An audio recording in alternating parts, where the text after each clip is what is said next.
It's time for Bluejay Sports on KQNK. Being a gap up the middle there, that's why he brought it in, but it closed in a hurry. Good job there by the Plainville defense, led in there by number 79, Hogan. Looks like a 3-yard gain in there for Eli Jones. Well, we welcome back the radio people. If you've been wondering where we're at, we were having a little mix-up. Forgot some numbers. Hey, it's the start of the season, people. The Blue Jays 0-0 against the Plainville Cardinals. They have the ball at their own 23-yard line as they go back to the I formation. Eli Jones with the Norton Blue Jays quarterback. Center, Schoenberger, takes the snap, hands it off to the fullback, and that's Willauer as he'll go forward across the 25 up to the 26. Willauer plowing through that line, kind of lunges forward for a couple yards.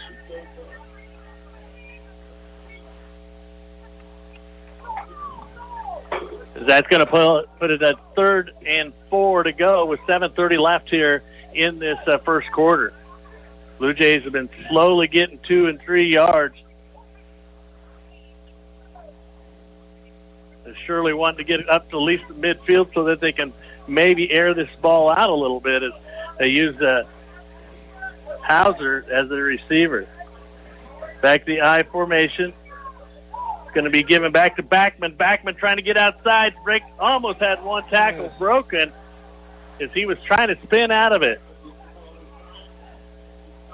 Yeah, Backman with the speed to catch that edge, just couldn't quite get there. Going to bring out the punt team.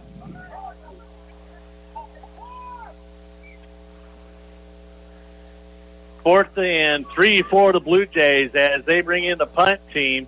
Looks like it will be Eli Jones doing the punting for the Blue Jays. Back for the Plainville Cardinals are going to be number 6, A.J. Brown, as he stands on the 32-yard line of Plainville Cardinals. High snap in there. Jones has to go up for it.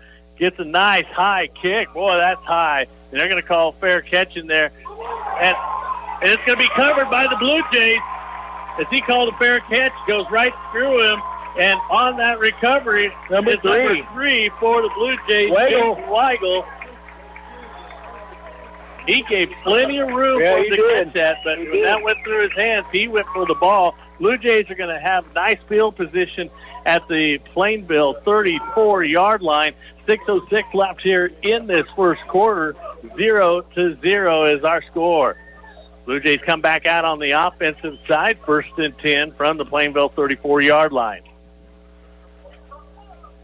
Joining you today here, Big Millen and Trent Alexander, statistician Nish Millen, as we're bringing you live coverage here of the Norton Plainville game. Receivers out to the left, out to the right. I formation, Willauer and Backman, or Logan Fonestill, the tailback. A quick pass downfield. Eli Jones. Oh, and it's caught. And it should be, no, they're calling it incomplete. Down to Bodie Fonestill, number 21. He was pushed for one, and they're saying that it was an incomplete pass because he was out of bounds. His feet were in bounds. His hips hit the pylon. I don't know about that. Too bad we didn't have replay. That was a beautiful pass there in there by Jones. Jones wanted to go short, and he's seen Fonestill streaking down the sideline, decided to go long, and he had to actually wait on it, and they're saying he was out of bounds when he caught the ball. So incomplete pass. 2nd and 10 for the Blue Jays. 5:57 left here in this first period. 0-0. Well, you called as soon as they got a little field advantage. They went to the air. I can see one here to Hauser maybe coming up. Fonestill to the near side, and they're going to put some time on the clock.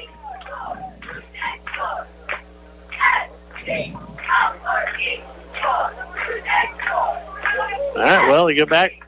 Fonestill to the near side. Melvin to the far side. Underneath centers, Eli Jones takes the snap. Drops, gives a counter to Logan Fonestill. He comes off, goes off the right. That cuts back. Gets tripped up, but he's going to have the 1st and 10. Yeah, just tripped up by the shoelaces in there, but nice cutback in there by Fonestill. Really showing some speed. Fonestill's actually seeing the hole, and he's seen that he thought he could overcome cut back in and cause that man to go right on by, but he gets caught by a shoestring. Oh, just barely. Let's see, that was a 16-yard gain in there by Logan Fonestill, the tailback, as we got Will Auer and Backman back in there now in that I formation. Eli Jones, the quarterback. Tice Melvin far outside, and it's given to Backman. Backman stops, hits his man, and falls back, but it'll be a gain of about 1 on the play. Looked like he was undecisive of what hole he was going to go to, and then he runs in the back of his man, and it was all over. Number 64, Tucker Brudman, for the Cardinals, brought him down, but not a lot of room in there. You get a little more push up front. Thanks for the 104 people watching us today on Next Tech Classic Hits.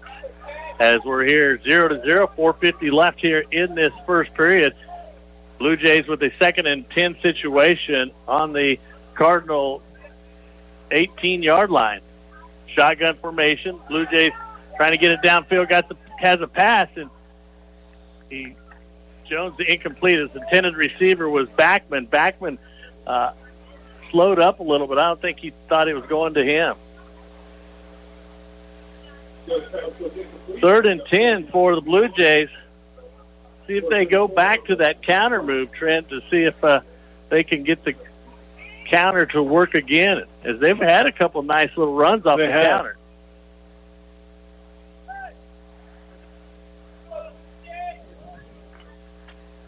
Blue Jays come up to the line of scrimmage.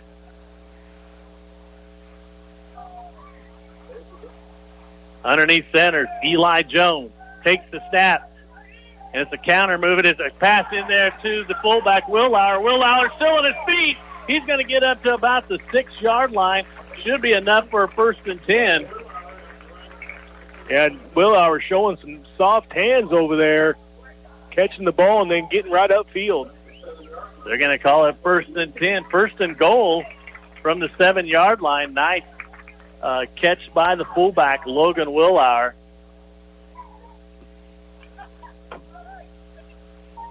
As the receiver to the far side is Melvin. 2 receivers on the near side. That's Fonestill and Backman. Single back set. That's going to be Will Auer, quarterback in the shotgun formation. Takes the snap.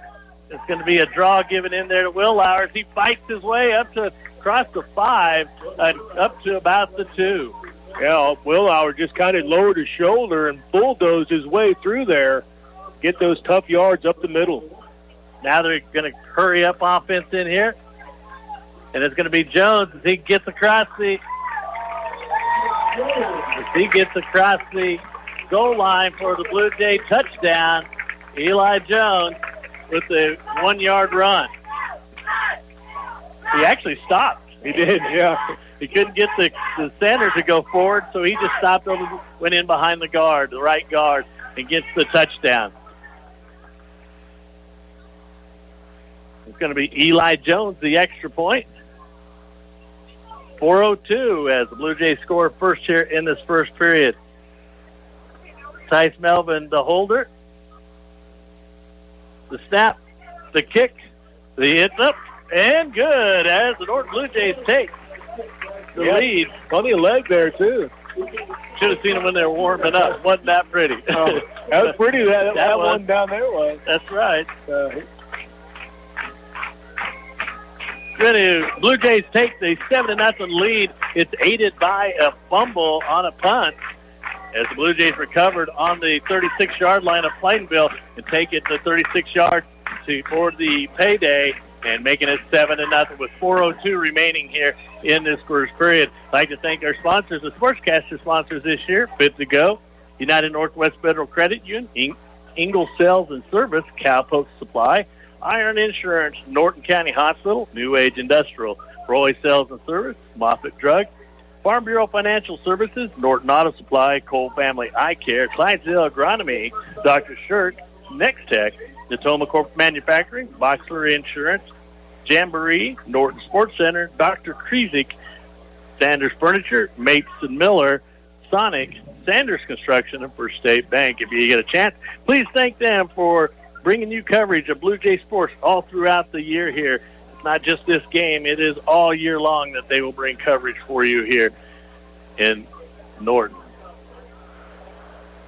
Yeah, like you mentioned, that recovery by Weigel, what a huge play in there on special teams for him. Called his name a couple times tonight. Let's see. Messing up things here. I don't want to do that. How do I get that?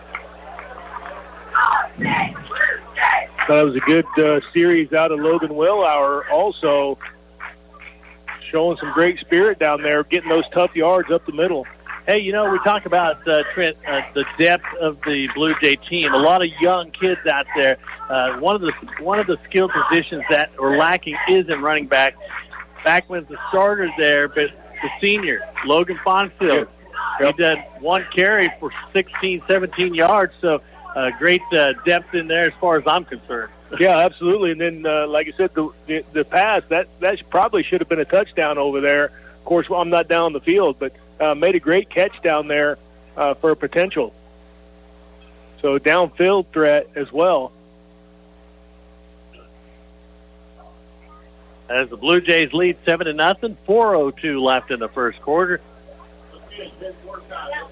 Back for the Plainville Cardinals will be A.J. Brown, number 6, and number 7, Jesse Wilkerson.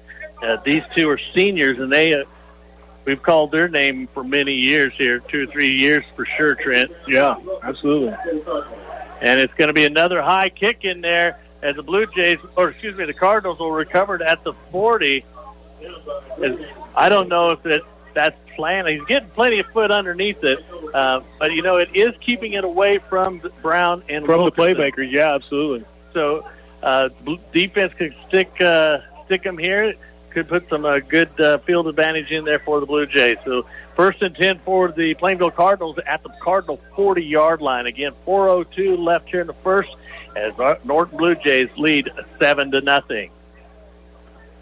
Hope that you're enjoying coverage of Blue Jay football, as we will hope to bring all that coverage to you again this year. As the Cardinals in the shotgun formation put the man left to right, they're going to hand it off to number 26. And if he cuts back across the middle, he's going to have a whole flock of Blue Jays standing in over there, as he's going to gain about 7 on that carry. Number 26 for the Cardinals, that's going to be Isaac Stampers. He came left to right, took the handoff as he went a jet sweep around the right side. 7-yard gain makes it 2nd and 3 for the Cardinals as the ball rests at the 46-yard line of Plainville. Backman in there, number 14, first one in there to start wrapping him up. But after a nice little gain in there, 6 yards. 3:20 remaining here in this first period, and there's the quarterback keeper as he makes the 1st and 10, and he gets pushed out of bounds. A couple arm tackles in there, or attempted arm tackles in there by the Blue Jays. I know it's the first game of the season, but got to wrap it up. Flag on the play as it's at the line of scrimmage. We'll see where that's coming from. Holding. Cardinals will get penalized there. Bring it back. Guess it makes it a little tougher to wrap up when you're being held.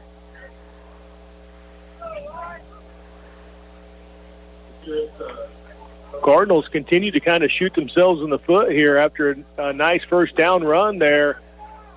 Holding call brings them back. Going to be 2nd down and 14 for the Cardinals. 2nd and 14 as Plainville will put 2 receivers to the one in the slot and one to the near side. Receivers to the right. A quick screen pass in there to number 2. Weigel fights off that stiff arm. Looks like maybe no yards gained. The pass was completed, but it was Jayden Weigel keeping him from going anywhere. A flag on the play, and that's the downfield, so that could be a possible holding downfield. Which they'll probably decline it. That's the indication that Coach Melvin wants. Nope, they're going to push him back. No. I think Plainville thought they were going to push him back. Right. Melvin declined it, bringing up 3rd and long. Now, the quarterback is getting pressured quite a bit. I mean, it's forcing. The defensive end are getting his arms up, and they're fortunately going in between the arms of the defensive end. But it's good to see Hauser and Willauer get their arms up if they're not putting the punch to. Yeah, absolutely. Two extremely solid defensive ends here. Strength for the Blue Jays. And we're going to call a timeout as the Plainville Cardinals call a timeout. We're going to take it back to the station and listen to KQNK 106.7 AM and FM Norton. Precision under pressure. That's what area students and athletes strive for every day. And Natoma Manufacturing Corporation strives to produce the highest quality products, along with great communication in their drive to achieve their goals. Natoma Manufacturing Corporation wishes the best for all of the area students and athletes this school year and wherever they are going in life. Good luck and have fun out there from Natoma Manufacturing Corporation, located on East Highway 36 in Norton. When life happens, Boxler Insurance will be there to help you get through it. This is David Davis from Boxler Insurance Agency. Be prepared for life's unexpected events with one of our many just-in-case insurance options. We not only assess your insurance needs and get you the policies that best meet those needs, we will also be there if you ever need to use those policies by assisting with submitting claims. Start to finish, we're there for you. Contact us at 785-877-5128 or stop by our office located at 108 North 1st in Norton.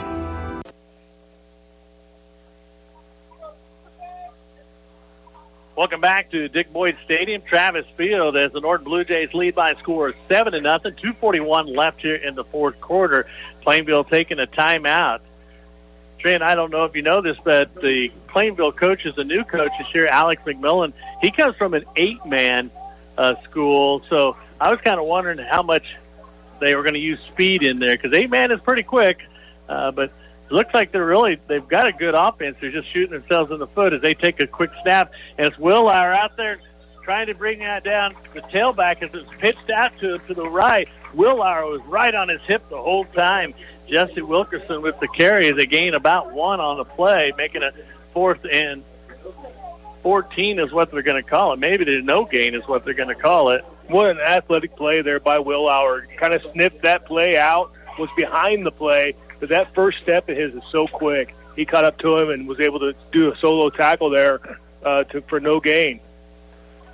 Back to kick is A.J. Brown for the Cardinals, as he had a boomer the last time. Let's see, he goes angling out. Now it comes right down the middle, and it's going to be Backman going to get away from it. He probably couldn't see that as he's looking into the sun, and it's a nice kick in there by A.J. Brown of Plainville. Yeah, that sun's pretty potent looking west right now. Still a little breezy down here, too. The flag's going pretty good. Blue Jays may be able to use that to an advantage. 1st and 10 with 1:50 remaining in this first quarter, as the Blue Jays will have it on their own 16-yard line.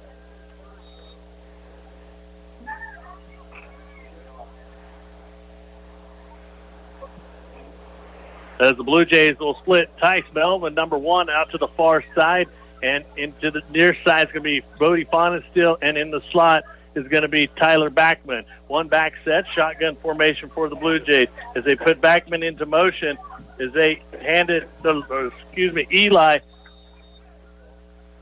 Eli will hold on to that ball. Looked like he had the option there and decided to call his own number. Looks like got, 3 yards out of the play? Yep, 3. So it'll be 2nd and 7 for the Blue Jays. And there was a hole there for quite a while. He got that quick jet sweep fake out that way, got the whole Plainville defense to start swinging out that way, and Eli seen that for 3. As they come back out to the I formation, trips to the far side for the Blue Jays, takes the snap, a quick screen pass in there, it's completed, and it's going to get about a yard to Tice Melvin. Man, those guys closed up on him real quick. There was fairly close coverage on him anyway, but as long as that pass took to get over there, they were able to close the gap in a hurry. Now, a couple yard gain in there, actually 3 yards, what they're going to call that. 3rd and 4 yards to go for the 1st and 10. That's Blue Jays' first pass on this side of the field. That's right. That's right. 3rd and 4 for the Blue Jays. 30 seconds left here in this first quarter. Coming up underneath centers, Eli Jones. He rolls back, looks to his right, rolls to his right, goes downfield, has a man open, and it's going to be caught.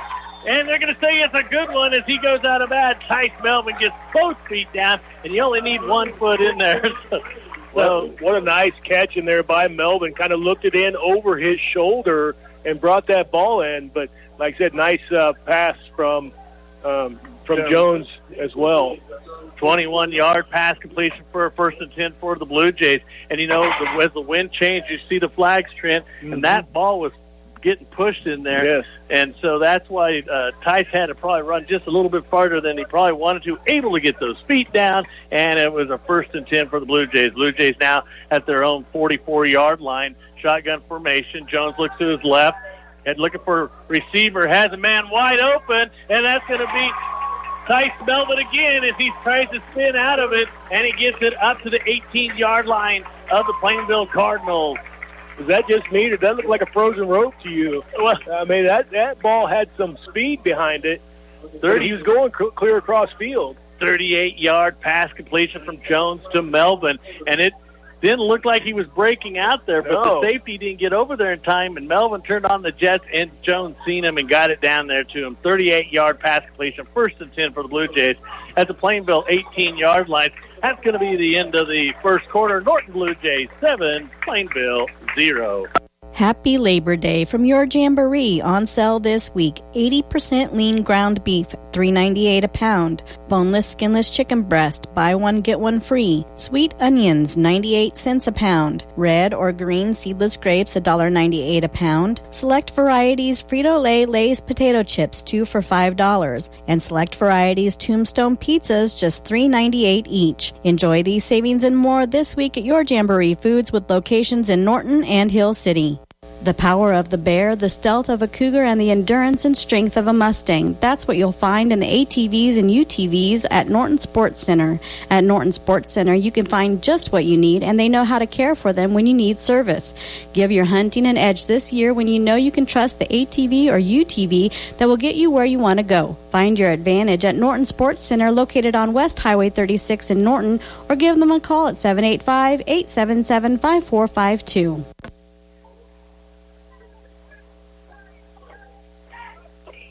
Welcome back to Dick Boyd Stadium, Travis Field, Bigville and Trent Alexander, Nishmillen here bringing you coverage of the Norton Blue Jays. Second quarter about to start here. Blue Jays lead 7-0. Trent, you have an update for us. Yeah, I got a score update. End of 1 in Phillipsburg. Smith Center's leading the Panthers 8-0 into the first quarter. And we talked off air, like how big of a game is that for both teams to start off? Yeah, absolutely. Both two powerhouses, rivals, obviously. Be a great game to watch. Yeah, as we mentioned, we thought Smith Center always kind of starts a little slow, but the Panthers stay with them all through the game. So, yeah, you're right. That's probably a darn good game to be watching over there. As the Blue Jays will have 1st and 10 from the Plainville 18-yard line, a 36-yard pass completion from Jones to Tice Melvin.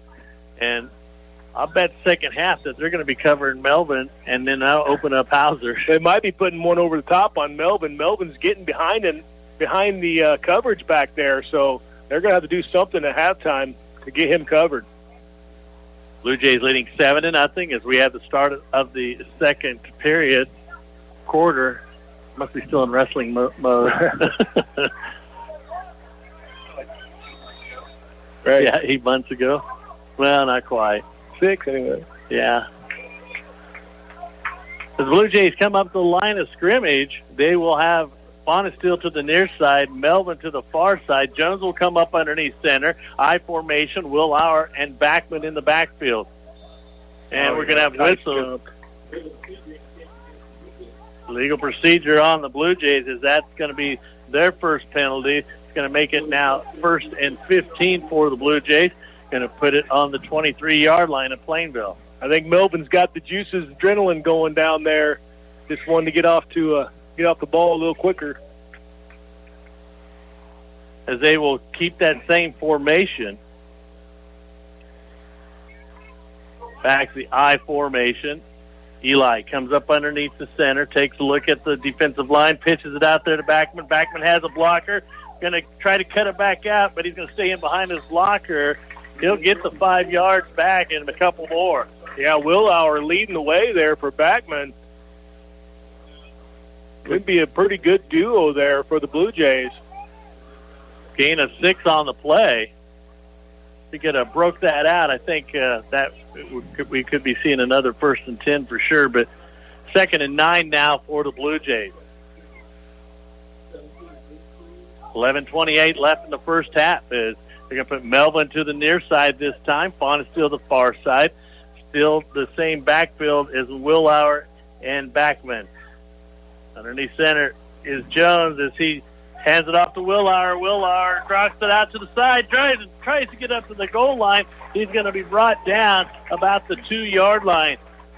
What a great carry there by Willauer, but you got to give that offensive line some credit there. Nice push up front from that right side of that offensive line. Hurry up offense for the Blue Jays as they come up underneath center. It looks like about a 15-yard gain in there for the Willauer's carry, and it's going to be Jones with the keeper, and he goes nowhere. Hogan in there under the pile there. Kind of hard to move when you run up the middle. Hurry up offense for the Blue Jays that time. So, that could be fairly predictable because that's come up twice and they've ran the same play. So they might have to be changing that up on that hurry up offense. 2nd and 3 is what they're calling it. 2nd and goal. As this time they'll put Hauser in the slot this time.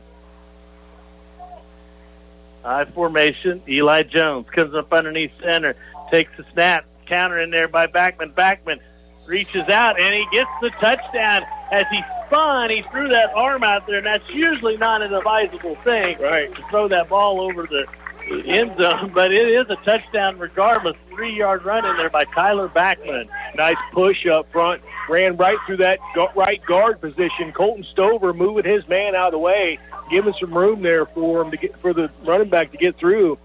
Like I said, you got to give it up to the offensive line, making a little bit of a hole there. 10-12 left in this first half. Norton goes up 13-0. Going to be Melvin the holder, Jones the kicker. The snap and it's fumble. Fire. They're going to throw that out there. Oh. And it was tipped up there. Incomplete pass. Well, going for number 14, Bachman. He just kind of got tipped up in the air. He just couldn't quite find it to bring it down, but I think he was outside the goal line anyway. Missed opportunity for the Blue Jays. Going to give the score 13-0. Blue Jays lead. 10-12 left here in the second quarter. Send it back for a quick 30-second timeout. Encourage, to inspire with courage, spirit, or hope, to give help or patronage to someone. The Center Sky Dentistry Clinic and Dr. Craig Kriesig knows that the Norton community gives their support, encouragement, and fantastic patronage to them and to all the area students and athletes. Center Sky Dentistry is proud to call the Norton community home for over 35 years, and they're looking forward to serving you in the future. Now is the best time to experience Serta's all-new iComfort mattresses, redesigned from the inside out to intelligently respond to your body's individual needs for comfort, support, and temperature regulation. Are you interested in the Serta iComfort adjustable mattress set? Well, no problem. Just stop into Sander Furniture at North Highway 283 for details and start experiencing the comfort that cradles, the comfort that supports, and the comfort that cools at Sander Furniture on North Highway 283. Welcome back to Dick Boyd Stadium, Travis Field, as the Norton Blue Jays score on a 3-yard run by Tyler Backman with 10-12 left in the first half. Extra point, no good, as our score, Norton 13, Plainville 0. Teeing up the ball will be Trevin Mordecai. He's been getting a little bit of air under these. Doesn't have the greatest distance, but maybe that's by design. We're not sure at that point. They're up man. They brought a couple up men back. There's another high kick, and it's going to be a little bit farther as they're going to. go out of bounds as Fauna still trying to recover that. Boy, number 7, he doesn't kind of nonchalant about things, isn't he? Jesse Wilkinson, the quarterback, he kind of lets it roll around a little bit. If his philosophy is to say, hey, let's get that guy to make one move and then I pick it up and go, well, it's not working. So yeah, but the worst field position probably the Cardinals had from a kickoff. Right, and that was a little bit 26-yard line of the Cardinals. Blue Jays leading 13-0, 10-12 left here in this first half as Plainville will put a receiver to the near side. Number 19, Dayton Wallace, puts one on the far side. Shotgun formation, has a flanker and a high snap, and it's going to be given to Wilkinson as he got hit behind the line of scrimmage, but wasn't able by Logan Fonestill, but wasn't able to hold on to him. He does fall forward and gets about 2 yards on the carry. Yeah, I didn't see who shot back in there, but they were in there in a hurry. Logan Fonestill from his linebacker spot had him. Oh, well, he actually ran by him. He had to kind of reach for him. Yeah. Just couldn't quite keep his grasp on him. Going to call 2nd and 8 for Plainville as they will stay in the shotgun formation, and it's going to be given to the fullback, and he stuffed for a loss. Just nowhere to run in there for them at all. Got several Blue Jays, plethora of Blue Jays in there. Led in there by number 35 for the Blue Jays, going to be Brennan Fonestill, and number 69, Brody Mullins, in there leading the way for the Jays. It's going to be 3rd and 8. There's no gain on that play as they'll come up the line of scrimmage. They're trying to run in there behind number 79, Hogan, but not having any success over there. Mullins, that nose tackle, really blowing things up. And they take the snap, drops back, and he's being pressured in there by Willauer, and he runs out of bounds. That's a big loss. Nice job in there by Willauer. Willauer's deceptive speed. He's pretty speedy. They don't realize how quick a step he has. That first step is dangerous from Willauer down there. The Brown was the quarterback, and I don't say bad things about players, but here's what I'm looking at, Trent. He's been pressured so much, he just ran off the field. He didn't want to be tackled. I don't threw it away or anything. Yeah. So 4th and long for the the Cardinals, and it's going to be Tice Melvin there with the ball as he cuts back to the sideline. Going to be hit hard in there. He's going to make it up to the 40. That was a high kick in there, and I'm surprised Tice took it. I tell you what, Melvin, nerves of steel down there on the field. I was looking for him to wave at any moment to wave for a fair catch down there, but he looked it in and got a nice gain, nice run back in there by Tice Melvin. Said nerves of steel down there. Well, remember when he was younger, he's trying to make the team, right. And he was taking everything, and he still got it as a junior. Yeah, he still got that chip on his shoulder and that willingness to go all out and give himself up for the game.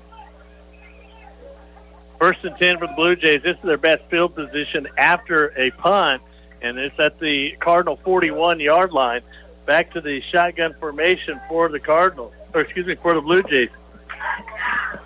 It's going to be handed off to the fullback, Willauer. He gets across the 40, goes forward a little bit. He'll get up to the 38-yard line of Plainville. Looks like a gain of 3 on the play, make it 2nd and 7 for the Blue Jays. I thought that was one of his more tentative runs there. Maybe it was by design. Maybe his design was to be patient there, but I kind of look for him to just lower his shoulder and run through him. They've been going to the right quite a bit, and that over there, I think that's infield and Granberry onto that right side. It was Stover and Granberry. Yeah, earlier. Oh, fumble on the play, but it's going to be recovered in there by Jones. Jones is going to change reverse here, and he's going to go the other way. He's going to go out of bounds. As he was looking downfield to the right, notice 2 Plainville Cardinals in front of him. He missed directions and worked to the short side of the field. Yeah, that right side is going to be Granberry and Colton Stover. Colton Stover at the right guard position, Granberry at the tackle position. The 7:52 left here in this first half. Blue Jays lead by a score of 13-0. 1 yard gain on that play makes it now a 3rd and 6 to go for the Blue Jays in Plainville territory as they'll put Fonestill in the slot. Logan Fonestill, Tice Melvin to the far side. Shotgun formation flanked over there by Will Lauer as Eli rolls out this right, has a man open, see if he can get under it. Oh, and it's knocked down as Brown catches up to him. Actually, Brown kind of finally turned around and run it down and knocked it basically from getting to Tice there. So a good coverage actually on that. I think after that last series from the Blue Jays, the word's out on Melvin. That, like I said, they're paying a little closer attention to him down there. I wouldn't be surprised to see him go a little bit more to Roman Hauser now. I know they've seen a lot of tape on Jones and Hauser, but they're yet to have that connection tonight. I don't know, Nish, what is the pass completions, do you know? As the Blue Jays got trips to the near side, single receiver, Hauser to the far side, high snap, and Jones reaches up forward, goes up to Hauser, gets it to 1st and 10. Yep. As Hauser comes down bad on a knee.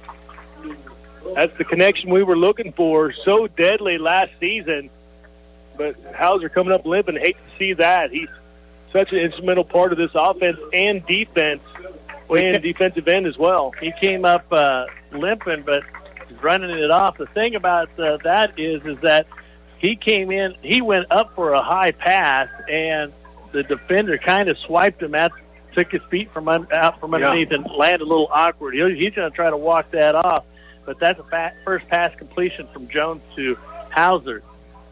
Be 1st and 10. Jones 5 for 8. Did you have a yardage yet or not? 83 yards, 5 for 8 for 83 yards, and it looks like we're going to have timeout for the Blue Jays.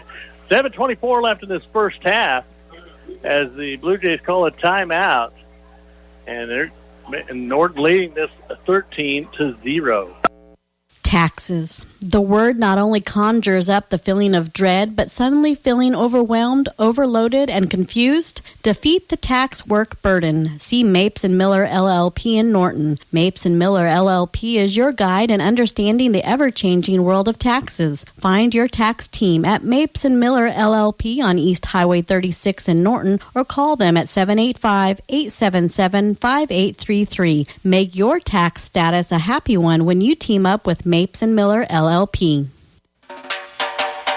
Morning, noon, and night is always a good time to treat yourself at the Norton Sonic on Highway 36. Mornings feature a full breakfast menu and 99-cent large soft drinks till 11 a.m. Happy hours are every day, 2 to 5. Don't forget to sign up for your Android or smartphone Sonic app for exclusive offers. Morning, noon, and night, always a good time to treat yourself at Norton Sonic on Highway 36. Welcome back to Dick Boyd Stadium in Travis Field as the Norton Blue Jays with a 13-0 lead. 7:24 left in the first half. As we were just talking that Hauser had come off limping, and now he looks like of course, he's trying not to show it if he is hurting, but, it's going to take a lot more than just that to get him off the field. He will take a break here, but the Blue Jays get a 1st and 10 from that Jones to Hauser, as the ball now is at the 27-yard line of Plainville. 1st and 10 for the Blue Jays. 7:24 remaining in the first half. Blue Jays really nothing on the first 2 plays of a series, but boy, they sure make up for it in that third down, don't they? They do. They do. The third downs have been their down today. As they go back to the I formation, receivers left and right. A quick screen pass over to Melvin. It's a cut, and he gets another 1st and 10. He's going to be brought down at the 10. A score update for the Phillipsburg Smith Center game. Smith Center leading Phillipsburg 14-6 in the second. So what was that completion, Nish?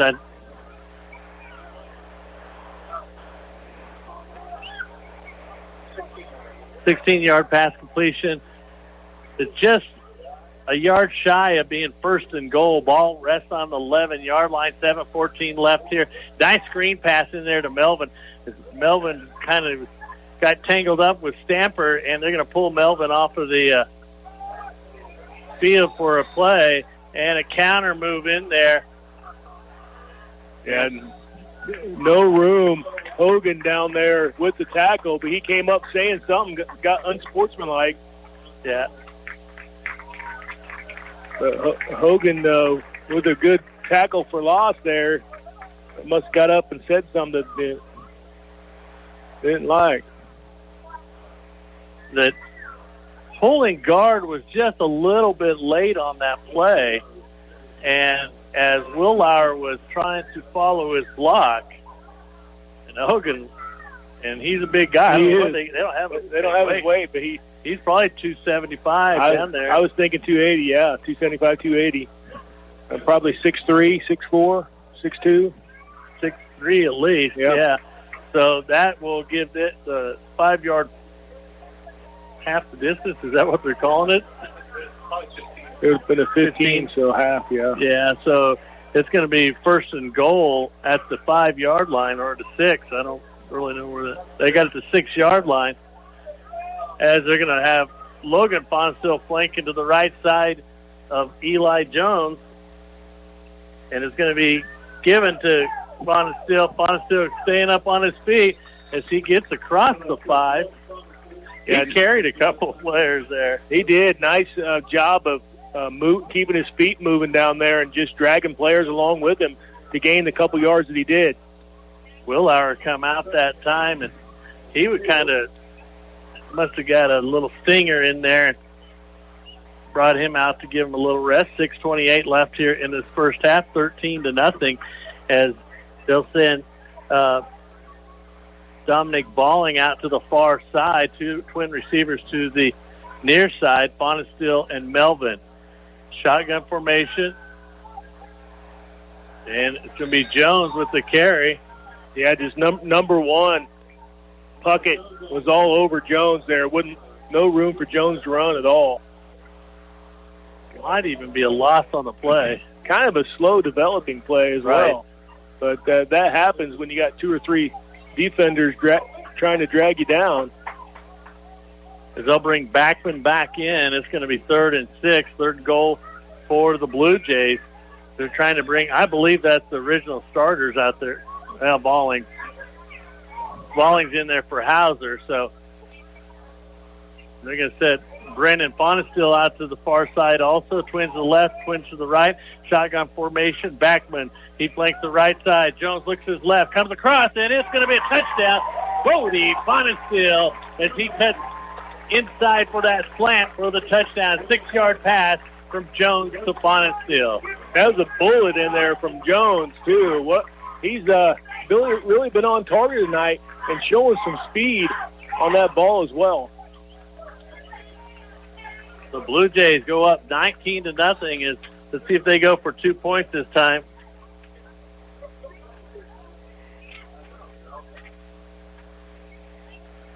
I think they're forming for a 2-point conversion here, as they'll send Bonesteel out to the right side. Diamond formation. Oh, no, not a diamond. Trip to the near side as they stay in close. Jones rolls out, hands off to Willauer. Willauer still on his feet.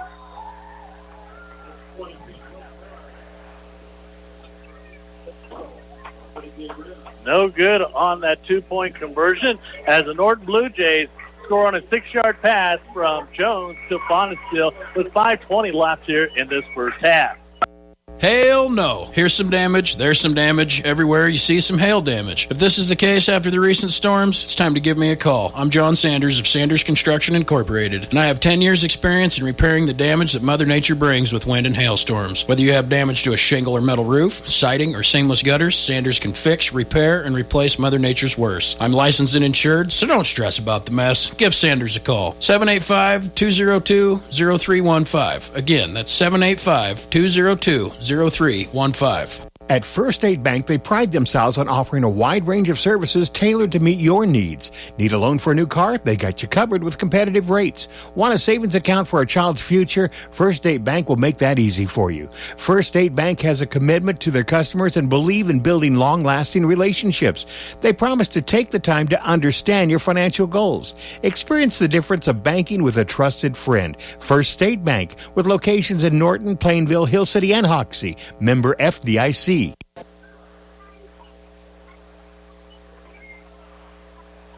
Welcome back to Norton Bluejay scoring a 6-yard pass play from Jones to Fonestville. Bodie Fonestville. Extra point was no good as the Blue Jays lead 19-0, 5:20 remaining here in this first half. And I don't know any surprises for you, Trent. I mean, we like to think the Blue Jays could dominate the Cardinals. Well, no real surprise. I just really impressed with the Blue Jays passing game tonight. I thought, Jones overall has been throwing extremely well, and the receivers are catching the ball. Jones can throw it, but like I said, last year we had some drops and stuff, but that we're not having tonight. And I've just been extremely impressed with Jones and the receivers looking the ball in and catching the ball. Melvin's caught some nice passes down there. We just seen one from Fonestville. So just all around good team effort. Hauser with that great catch.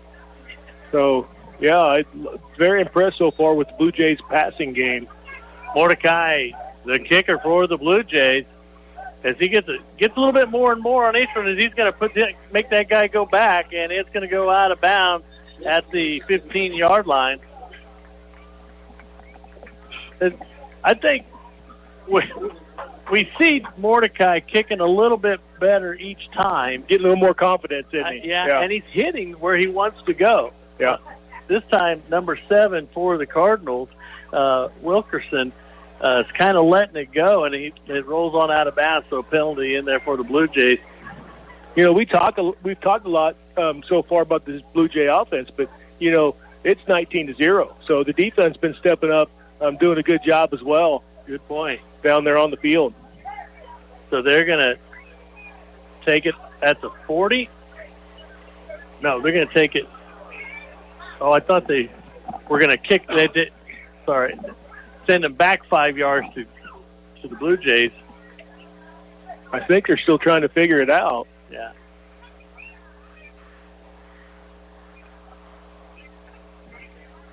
See, now they're going to take the penalties. I was thinking they had the option to have a re-kick or take the yardage. Looks like they're going to take the yardage. We just 10, I think. Yep. 10-yard penalty for kicking it out of bounds. So the Cardinals will take it at their 25-yard line as the coach wants to get the attention of one of his players. He's out on the field, so that's about the starting point they started last series. I'm wondering if they want them to kick it back, because that would probably give them better field advantage as a possible run back if they would make Norton re-kick it. And that's what the coach over there is wanting. I bet he wants them to re-kick it, but they've already stepped it off. They've taken the mark. He's probably asking him. They're giving him 15. It's a 15. Oh, okay. Coach wanted the extra 5 yards. Yeah. I guess it's the first game of the season for the refs and the officials as well. As we understand, the officials from Hayes tonight, as they put a man in motion, Plainville quarterback keeps it, and it's going to be Hauser and number 69 for the Brody Mullins. Brody Mullins on the tackle. Yeah, Brody not fooled at all. Stayed home. It was right there in the gap that the quarterback wanted to run through. No gain on the play. 2nd and 10 for the Cardinals, as they're going to send number 19 Wallace to the far side, number 2 to the near side, Roy Bright Jr. In the slot is going to be number 5 for the Cardinals, Braylon Biddle. He's going to be the tight end, actually. Shotgun formation in there as Wilkerson rolls to his right, has an almost intercepted in there by number 35, Brendan Bonesteel, as it was Wilkerson kind of sidestepping a charging Bluejay and seen his open man, but he underthrows that as Bonesteel almost comes up with the interception. Yeah, just missed it in and out of his hands. Probably should have had that one. He'll be thinking about that one later tonight. But Brendan's still down there talking about it. Yeah. He's calling the defense, though, from his position, so he had to get right back into the game. You know, he's got plenty of games to go this year. Shotgun formation, flanked to left and right by his running backs. Wilkerson looks out to his left, being pressured in there by number 55 for the Blue Jays. And there's a flag on the play, and there's a completion. It'll be only a gain of about 4. Yeah, Trevin Enfield putting the pressure on that quarterback. He had to get rid of it. Kind of a dangerous pass for him, thrown across his body to the center of the field. Let's see what the indication is, because he got tackled right where that flag's holding Norton. So the defense will get penalized. Their second penalty of the night. Yeah, probably end up giving them the first down.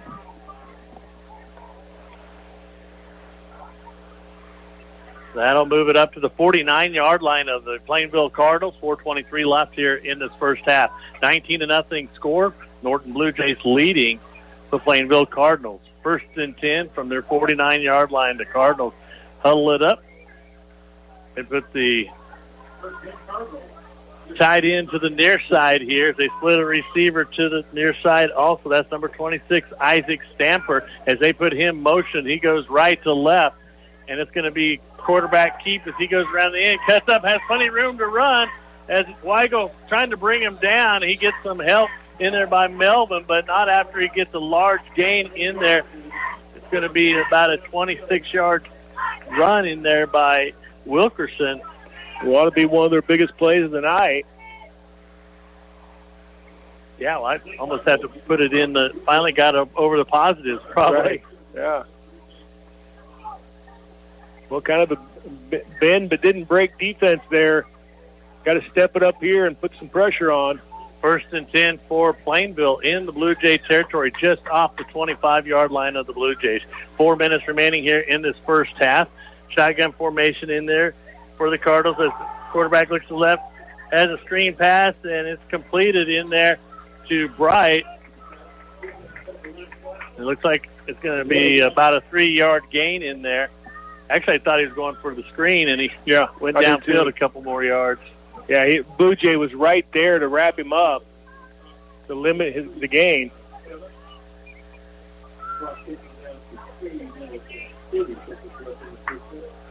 Second and 8 for the Cardinals. 3:25 remaining in the first half. 19-0 Norton lead. As Plainville will go into the shotgun formation, and it's going to be Wilkerson with the ball again, as he will get enough for the 1st and 10 and some. Melvin and number 55 for the Blue Jays, Trevin Enfield there on the tackle. It's going to be the 14-yard line. Does that look about right? 14-yard line. Yeah, so we're going to timeout. Norton, as they want to talk about it defensively. You've been listening to KQ&K 106.7 AM and FM Norton. Fit to Go in Norton fits your life. The Fit to Go exercise facility has all the time in the world for you to come in and get healthy. They have keyless entry so you can exercise at Fit to Go at any time of the day. And Fit to Go has memberships for yourself or your entire family.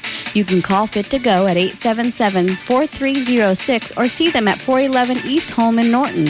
At Fit to Go, they fit into your life so you can be healthy. United Northwest Federal Credit Union proudly supports our local athletes and wishes them good luck this season. At United Northwest Federal Credit Union, we work hard every day to make life a little better for you, your family, and our community. When you need to open a checking or savings account, get a new debit card or credit card, apply for a personal, auto, or mortgage loan, or seek financial advice, United Northwest Federal Credit Union is here for you with better and more personal service. For more information, visit unwfcu.org. Equal housing lender, NCUA insured. Welcome back to Dick Boyd Stadium as the Norton Bluejays currently have a 19-0 lead over the Plainville Cardinals. As they call it timeout, as the Cardinals have reeled off two nice plays. See if they can hold them here. Be able to hold them in with the goose egg going into the locker room at halftime. As we mentioned, Plainville's reeled off two nice plays in here to see if they tighten up the defense. 1st and 10 for Plainville at the Norton 14-yard line. 3:01 remaining here in the first half. It's going to be given to number 7, the tailback, Jesse Wilkerson. And number 35, Brennan Fonesteel, just came in and lit him up for no gain, really. Maybe a half yard.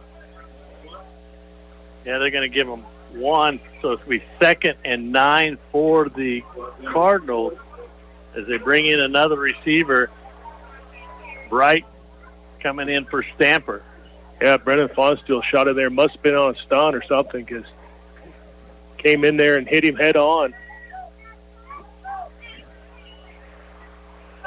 Bright in the slot, and it's going to be Wallace on the near side to put a man into motion. A quick screen in there. Oh, man, it was like Tice Melvin was going for the ball. They met the ball. Yeah, they did, but it was going to be.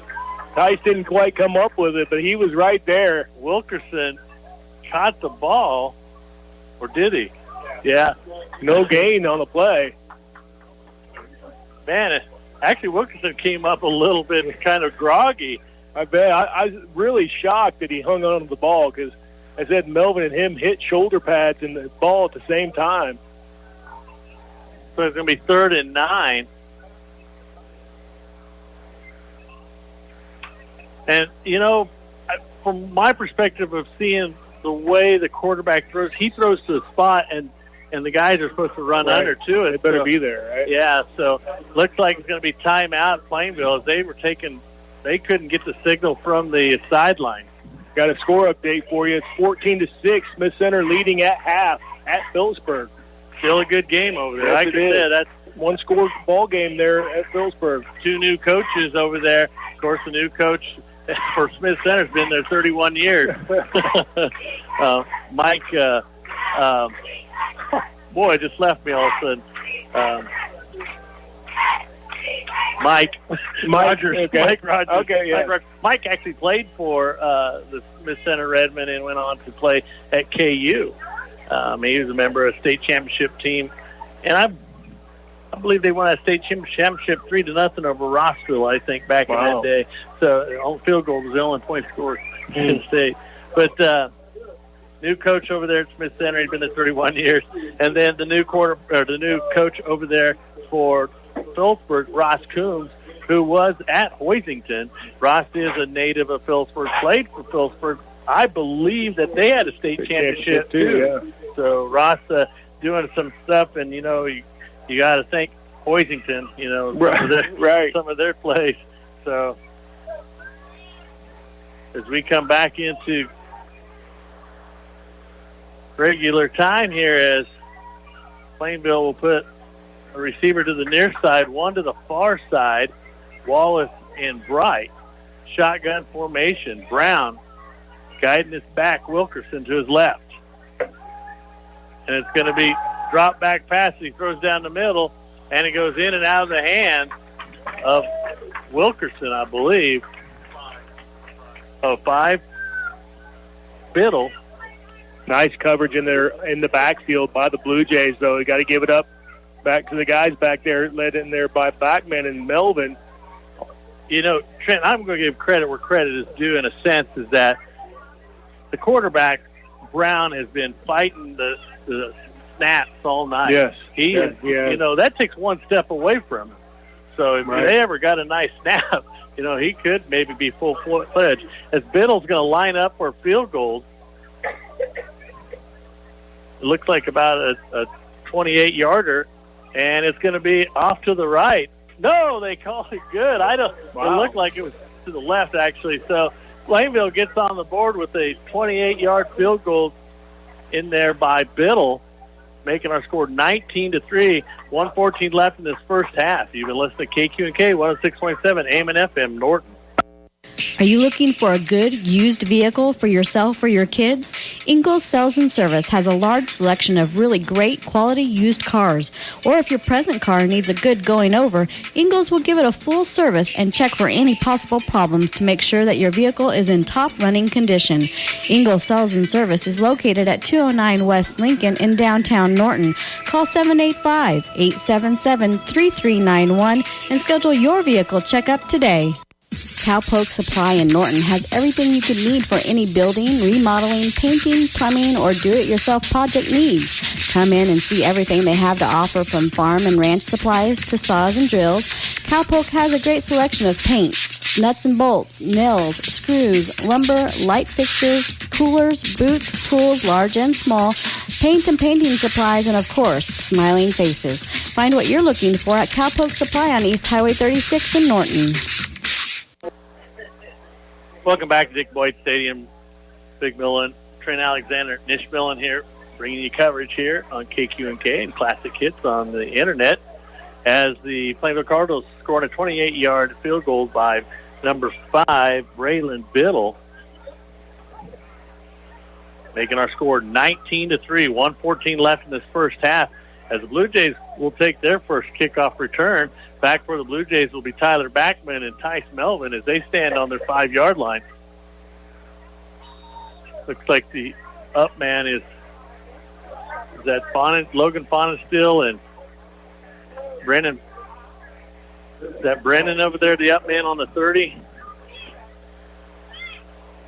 Biddle to do the kickoff for the Cardinals. We seen a nice leg in there just off the field goal. That's a line drive kick, and it's going to be to Backman. Backman takes it on his 5.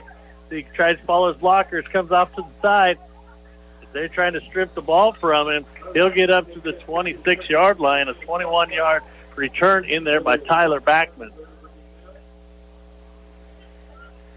He hesitated. I think if he wouldn't have hesitated and broke it out sooner, he might have picked up another 5 yards possible.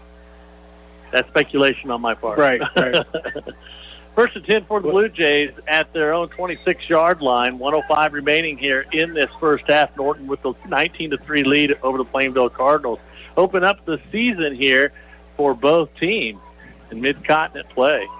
As Fonestill will come out to the near side lines as Tice Melvin goes to the far side. I formation. Will Lauer, the fullback, and Backman, the tailback. Underneath center is Eli Jones as he goes downfield looking for a receiver, and it's Melvin. It was a little bit behind him, but I'm going to really have to say that Melvin kind of turned his head and started going upfield and didn't have to secure that ball. He didn't quite look it in. Yeah.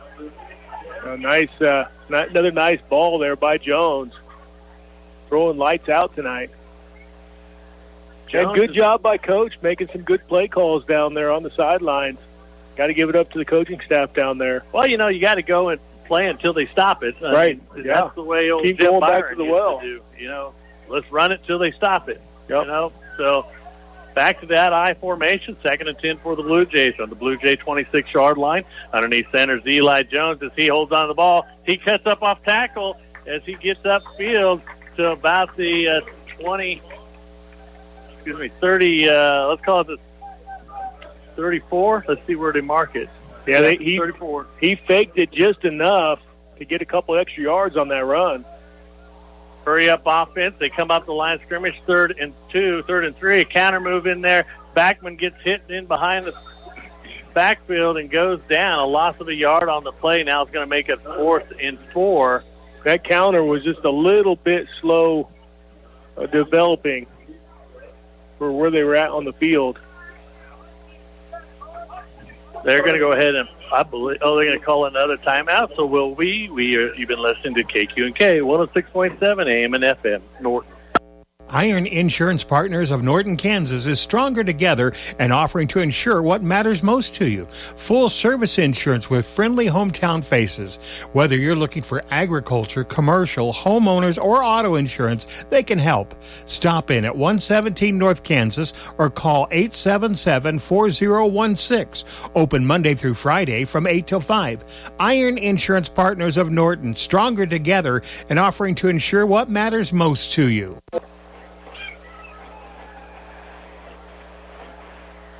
Welcome back to Dick Boyd as I was listening to the band play with the new instructor there. Some of the band members go like, I don't remember playing that song. To see my daughter down there too. She's on camera. She's got the clarinet. As the Blue Jays come out of timeout, going to punt that ball, and that's going to be Eli Jones, the punter, the second punt of the evening for the Blue Jays. 4th and 5 is what they're calling it. Nice high kick up in there, and it's going to be handled, fumbled again. It's going to be Brown with the cover, and he's going to make, oh no, that's as a collision between two Blue Jays in there, and that's quarterback Eli.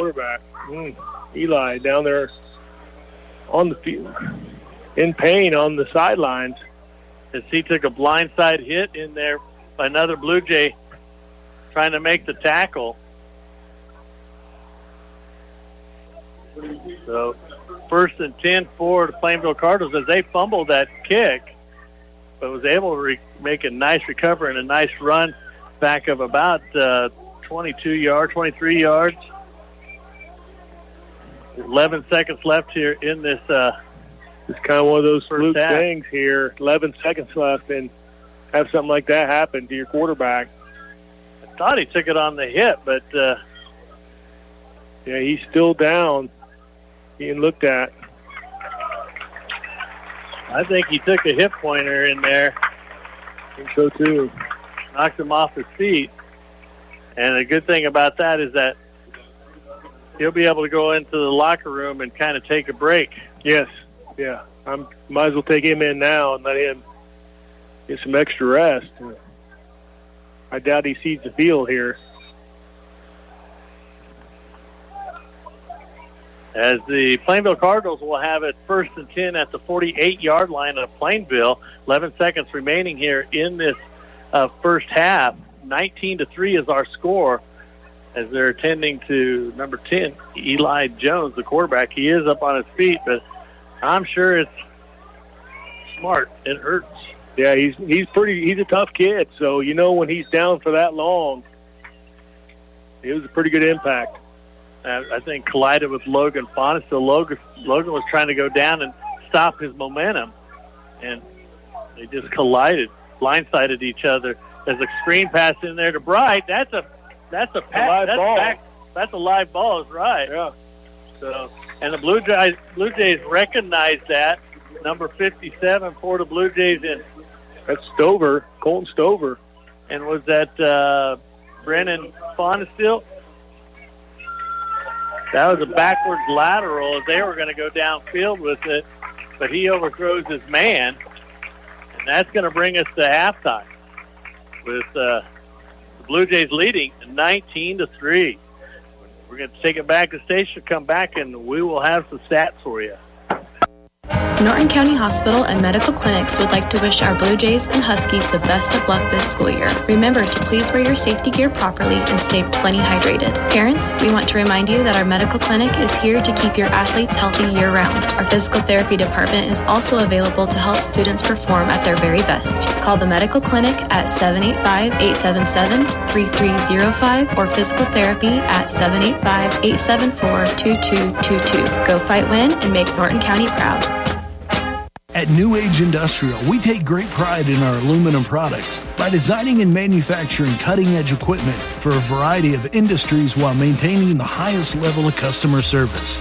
We're a global aluminum extruder and fabricator and one of the area's largest employers. Not only do we take great pride in our products, but we're also proud supporters of the area students and athletes. We'll be cheering them on all season long. To learn more, visit us online at newageindustrial.com. With unlimited guesses, I bet you still can't name everything available for your farm, vehicle, and more at Roy Sales and Service in Norton. Owners Brian and Kate Fonenstill are proud to serve Norton and the surrounding area. They have interstate batteries, auto parts, oil, welding supplies, DeWalt and Milwaukee power tools, kids' farm toys, farm equipment supplies, and so much more. Come out and see everything at Roy Sales and Service on East Highway 36. You won't believe how much they have for you right here in Norton. One of the many benefits of choosing a local independent pharmacy is knowing that you're more than just a prescription number. At Moffitt Drug, they get to know you personally because your health is as personal as it gets. Your everyday health needs are important, and the friendly staff at Moffitt Drug makes it their priority to service those needs with the utmost personal care possible. Their knowledge and availability goes a long way in making every patient a member of the Good Neighbor family. Moffitt Drug, your Good Neighbor pharmacy in Norton. You're not just a mom or dad. To the people who count on you, you're a superhero. Your Farm Bureau agent, Joy Johnson, knows heroes like you don't get sick days. But did you know that if you do become unable to care for yourself, your life insurance could come to the rescue? It's true. Our permanent life insurance with the Daily Living Rider can provide the funds you need to keep things running while you recover. Contact me, Joy Johnson, your Farm Bureau agent, to learn more about how you can use life insurance while you're living. Farm Bureau Life Insurance Company. Prepare for the season when you gear up for back to school with supplies for your vehicle at Norton Auto Supply, your CarQuest dealer in Norton. Brakes, batteries, battery chargers, antifreeze, car wash, windshield wipers, and other accessories are available at Norton Auto Supply to keep you safe on the road. And don't forget your regular maintenance with oil, filters, brake pads, and other items. It's all at Norton Auto Supply, your CarQuest dealer located at 102 North 2nd in downtown Norton. Many times, good vision is taken for granted, and we don't think about getting our eyes checked until something is wrong. Not only can taking the time to protect the health of your eyes reduce the risk of vision loss, but going for a routine eye exam can help detect systemic and chronic diseases like diabetes. Dr. Cole wants to remind you that it is important to get your eyes checked regularly to check the health of our eyes. For quality eye care, stop by Cole Family Eye Care at 114 North Kansas, as they are always accepting new patients and are open Monday through Thursday 8 to 12 and 1 to 5 and Friday 8 to 12.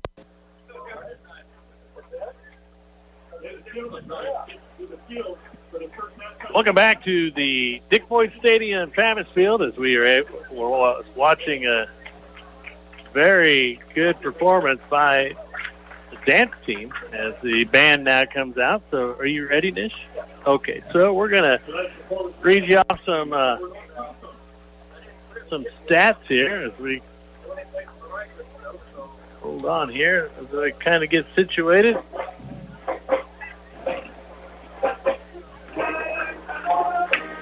As the band plays the fight song of the Norton Bluejay. So let me see if I get some stats. So here's how the scoring went for the Blue Jays. Eli Jones with a 1-yard run. The extra point was good. 4:02 in the first quarter, making it 7-0. Tyler Backman with a 3-yard run. Extra point, no good. With 10-12 left in the second with our score 13-0. Eli Jones to Bodie Fonister with a 4-yard pass. Extra point, no good. 5:20 in the second. Norton leading 19-0. Then it was Braylon Biddle with a 28-yard field goal to make our score 19-3 with 1:14 left in the second. That is our halftime score now, 19-3. Here's the stats for the Blue Jays.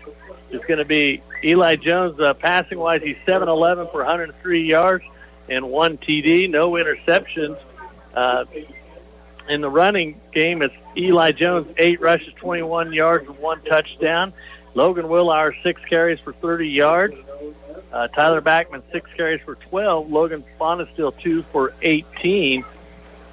And then also Logan Willauer has 1 catch for 11 yards in there. Nope, he doesn't. Total rushing for the Blue Jays, 22 carries for 81 yards. Tice Melvin with 4 catches and 78 yards. Logan Willard, 1 catch for 11. Robin Hauser, 1 catch for 10.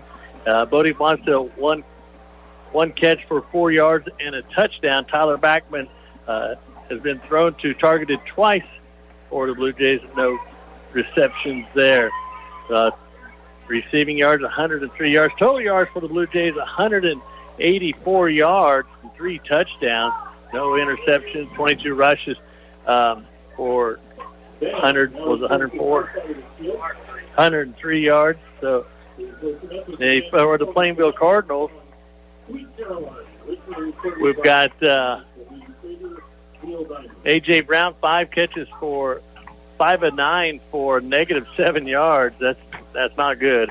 Running game, Jesse Wilkerson, 6 rushes for 31 yards. A.J. Brown, 6 for 13. Isaac Stamper, 1 for 7 yards. And for a total of 51 yards in rushing. Receiving-wise, Roy Bright Jr., he's been 3 catches for a -9. The last one really hurt him. Isaac Stamper, 1 catch for 3 yards, and Jesse Wilkerson, 1 catch for -1, and Braylon Biddle targeted 3 times. So negative yardage for the Plainville Cardinals in the passing game. Total yards for the Plainville Cardinals, 44 yards. So Trent, not a lot of cover, not a lot of offense, really. Yes, Norton has got some nice offense, but 184, it looks like they've been playing a little bit more downfield, but I was kind of thinking maybe it'd be over 200 yards. Yeah, I did too. They started out the game on the ground, a lot of plays, a lot of runs up the middle. They didn't start going downfield till later. But like I said, overall, I just thought a really well-rounded first half for the Blue Jays. They started out with that wiggle recovery, on special teams. So special teams coming up big there. Defense giving up 3 points. You can't ask for much more than that out of your defense for 3 points for a half. And then the offense, like I said, I thought the numbers would have been a little higher there as well. But after saying that, we was able to move the ball. There was a drop pass, but I thought Eli and Melvin had a great connection. Eli's getting the ball out of his hands quick, getting some speed on that ball, throwing it downfield. I thought did a phenomenal job in the first half. But a lot of players, really, you can list any number of players down there. Really a team effort tonight. We've listed all the Fonsteels, the Bodie and Brennan, and Logan. And Brett Bodie, yeah. Yeah, Bodie, Logan, Brennan. We list all them. Will Lauer I thought had a pretty solid first half. Colton Stover on the line, defensive and offensively, but offensive line really did a good job, I thought. Tough up front. So, like I said, just a kind of a team effort. It's hard to start naming names because you got to name everybody, really, because I just thought overall it was a team first half. Trent, coming into this game, myself included, I would have probably said the offense tonight was going to be the Jones and Hauser show. Mm-hmm. Hauser's only been targeted once, and, of course, he comes up with the catch. Come up a little limping. Fortunate enough that we've had a nice little combination of rushing and passing in there. Tice Melvin, it's actually kind of a Tice Melvin, Eli Jones show right now. And the passes are crisp, and it's just kind of one of those things tonight. Although here at the last 11 seconds of the first half where we see Eli Jones go down, hopefully he's just got a little pointer. He got kind of an incidental hit in there by his own man, so hopefully he'll come out healthy. We'll hope that Hauser comes in healthy. I bet you they're going to try to, Plainville's going to come in there and try to think how to contain Tice Melvin. Yeah. Now, this is an opportunity time for the Hauser and Jones to come out. And, Willauer, he runs that ball hard. I'd like to see Tyler Backman kind of get a little opening because, a lot of people are going to see that speed. For a sophomore, he's very, very fast. And, I'd like to see him open up a little bit. Last year he was fast and was a little hesitant. And I think he's hitting the holes a little bit better, making a little bit better decisions. But I'd like to see Backman kind of come out of it a little bit tonight and kind of get his season started. Logan Fonestill, he's only carried the ball 2 times tonight, but very explosive. And the depth is where we're hurting, is in that position. So here we are seeing 3 running backs tonight. And, yes. And it's looking good. Passing, I probably wouldn't have thought that we would be going downfield as much as we have. Normally kind of some of the play calling is screen passes. but I'm finally seeing some downfield targets, and we're completing that. So not that I'm totally surprised, Trent. I mean, these guys look like they've been doing this for a while. They do, and you brought up the Hauser having one catch. It was a big catch for first down, and that we extremely needed to keep that momentum going. But there's a lot of tape on Hauser and Eli as well. So I really liked Coach going downfield more. That way it puts teams on notice that, hey, don't just have to cover the middle of the field. We got to cover the deep threats as well. So, kind of puts teams on notice, puts more plays on tape downfield where we can spread the coverage a little bit. Hey, you know what? We've been glorifying the offense. Yes. Let's talk about that defense. That defense, I'm not going to say that there's any certain person on the defensive line that's been blowing up, because we can mention each and every one of them. That first quarter was Stover. Yep. Now we've seen Mullins in the second. Brennan Fonsteel in his linebacker position. Yep. Logan Fonsteel was also pressuring the ball. Defensive ends have done a great job containing, and they've actually put the quarterback, A.J. Brown, on notice. Like, hey, we're out here. Mm-hmm. We can catch you. We have run you down 2, if not 3 times so far.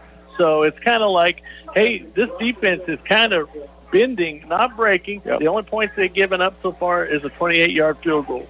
Yeah, you can't say enough about the defense. Like I said, you really can't ask more out of a defense than giving up 3 points in the first half. Obviously 0, but like I said, you get down to the red zone area and you do give up the bend, don't break. And you're happy to give up a field goal down there to a good kicker. Right, so 4 minutes left, and I'll have a little burn-off time, and then so we're probably a good 7 to 8 minutes, and we're going to go ahead and send it back to the station, hear a few words from our sponsors. Please stay tuned to KQNK 106.7 AM and FM for all your coverage of Blue Jay sports throughout the year. Also, Classic Hits is the place that you can be for watching the video here at the football games and throughout the year. So we'll go ahead and send it back to the station. Norton leads 19-3. What makes Pioneer Brand List E3 soybeans different? Pioneer offers proven products and decades worth of expertise to help make growers successful. Clydesdale Agronomy has the expertise and support to help growers successfully adopt this responsible weed control system. Learn more at pioneer.com/enlist-E3 or contact your local Pioneer sales representative, Randy Clydesdale, at 785-871-7745. Go Blue Jays.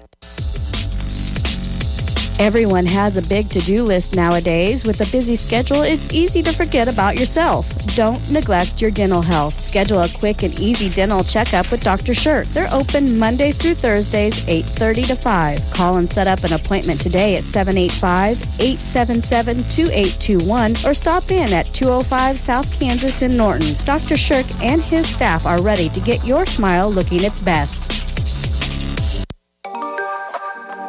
Our Next Tech experts know what it takes to manage your business because we've done it ourselves and we're still doing it today. We're your IT department when you don't have in-house staff. We're your affordable cloud phone solution. We're your physical security for assets that matter most. And we're still so much more. It's time to talk business at next-tech.com today. Precision under pressure. That's what area students and athletes strive for every day. And Natoma Manufacturing Corporation strives to produce the highest quality products, along with great communication in their drive to achieve their goals. Natoma Manufacturing Corporation wishes the best for all of the area students and athletes this school year and wherever they are going in life. Good luck and have fun out there from Natoma Manufacturing Corporation, located on East Highway 36 in Norton. When you think of insurance, you automatically think house and car insurance. And sure, we at Boxler Insurance can help you choose the best option for these. But did you know that Boxler Insurance Agency also specializes in business insurance, farm insurance, life insurance, and even Medicare supplemental insurance? That's why we're known as the Insurance Store. Everything you need under one roof. Contact us today at 877-5128 or stop by our office located at 108 North 1st in Norton. Happy Labor Day from your Jamboree, on sale this week. 80% lean ground beef, $3.98 a pound. Boneless, skinless chicken breast, buy one, get one free. Sweet onions, 98 cents a pound. Red or green seedless grapes, $1.98 a pound. Select varieties Frito-Lay Lay's potato chips, 2 for $5. And select varieties Tombstone pizzas, just $3.98 each. Enjoy these savings and more this week at your Jamboree Foods, with locations in Norton and Hill City. The power of the bear, the stealth of a cougar, and the endurance and strength of a Mustang. That's what you'll find in the ATVs and UTVs at Norton Sports Center. At Norton Sports Center, you can find just what you need, and they know how to care for them when you need service. Give your hunting an edge this year when you know you can trust the ATV or UTV that will get you where you want to go. Find your advantage at Norton Sports Center, located on West Highway 36 in Norton, or give them a call at 785-877-5452. Encourage, to inspire with courage, spirit, or hope, to give help or patronage to someone. The Center Sky Dentistry Clinic and Dr. Craig Kriesig knows that the Norton community gives their support, encouragement, and fantastic patronage to them and to all the area students and athletes. Center Sky Dentistry is proud to call the Norton community home for over 35 years, and they're looking forward to serving you in the future. We'll receive too, right? Mm-hmm.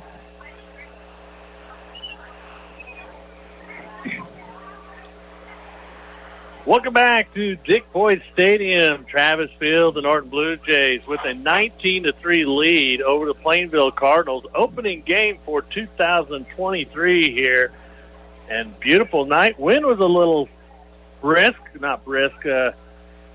gusty. Gusty, yeah. True, yeah, there we go. I didn't know what to say on that. Tied down a little bit, making it a very nice and comfortable evening here at Dick Boyd Stadium. Sun was down, and it played a little bit of a factor. Against, obviously, the Blue Jays were going into the sun. That played a little bit of a factor, but that we won't have that in the second half. Right, and, we've seen a couple of the two main components for the Blue Jays go down. They're out there warming up, and let's see if they can come back and do what they did that first half. And the more I think about it through our halftime speech, we really haven't gave good credit to the defense. We did. I brought them up, but like I said, we probably didn't give enough credit to them. Right. And like I said, there's really we've called Mullins and Fonestill, and we've called Stover and Willauer. But there's still a lot of good guys on that field there. Jaden Weigel. Melvin on defense. Nice, Melvin, both offense. So, defensively, we are holding it pretty good. We are doing well, and I hope to keep that going throughout this next two quarters, the second half for the Blue Jays. As the Blue Jays will get the second half kickoff, as they had deferred in the first half. So we'll see if the Blue Jays can march it down the field. Well, the cramps, I thought potentially cramps could be a factor tonight, but we haven't really seen any so far in the game. It was pretty warm earlier, being the first game of the season. Right. So, one of the things about it is that it's not really cooled off. Right. So, it's one of those things is where if it starts cooling off, we could see some cramps, and not only by the Blue Jays, Cardinals possibly could. The Cardinals, under the direction of Alex McMillan, new coach for this year, they warm up pretty hard. Yeah. They warm up hard. I'm sure that we're going to see a whole different Plainville offense now. They were able to record some yardage there towards the end, so we'll probably have to be on our toes. I'd like to see the defensive ends crashing a little bit more, like they did that first quarter. Yeah, we got some really solid defensive ends with Willauer and Hauser there. Like I said, probably one of the strengths of the defense. Don't call them as much, but they've been in on a lot of plays down there. All right, so as team huddles up, put 12 minutes on the clock for the third quarter. We'll get this second half going. Again, we hope that you're enjoying this broadcast tonight, as we will bring you coverage with the auto and the videos as much as we can. And that please stop and thank those sponsors for bringing you coverage of Blue Jay activities throughout the year.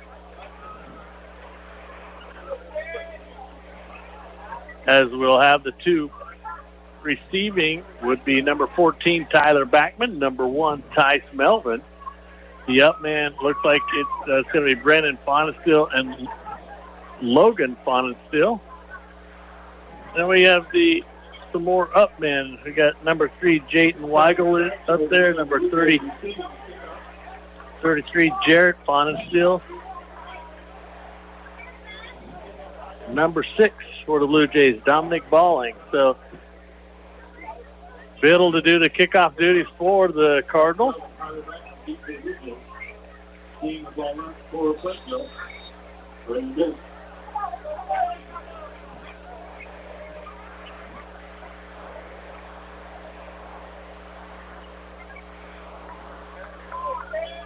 As we're getting ready to get the second half going here, as the Norton Blue Jays currently lead by a score of 19-3. As the referee gives the whistle. And it's a high driving kick, and it's going to take him back to the end zone. And they're going to call it a touchback as Melvin got 1 foot. That was a high booming kick. I think the wind might have got affected a little bit. But nice kick there got by the Cardinals. Blue Jays will take it on the 20-yard line for the 1st and 10. Yeah, old Melvin, he was ready to take it out, wasn't he? Yeah, he was.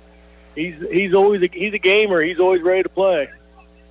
I'd like to thank the 102 people watching this coverage tonight. I did see 114. It may have gone higher, so thank you for watching. And I do believe we have some Plainville people. Thank you for stopping in and watching our coverage. We hope that we're doing a good job for broadcasting as Blue Jays now send Twins to the near side. Single receiver to the far side. Eli Jones is underneath center for the Blue Jays. He gets it set, takes the snap, fumbles the ball, and he recovers it, so a loss on the play for the Blue Jays for the start of the second half of this Plainville-Norton game. Just never quite got the ball in from the center.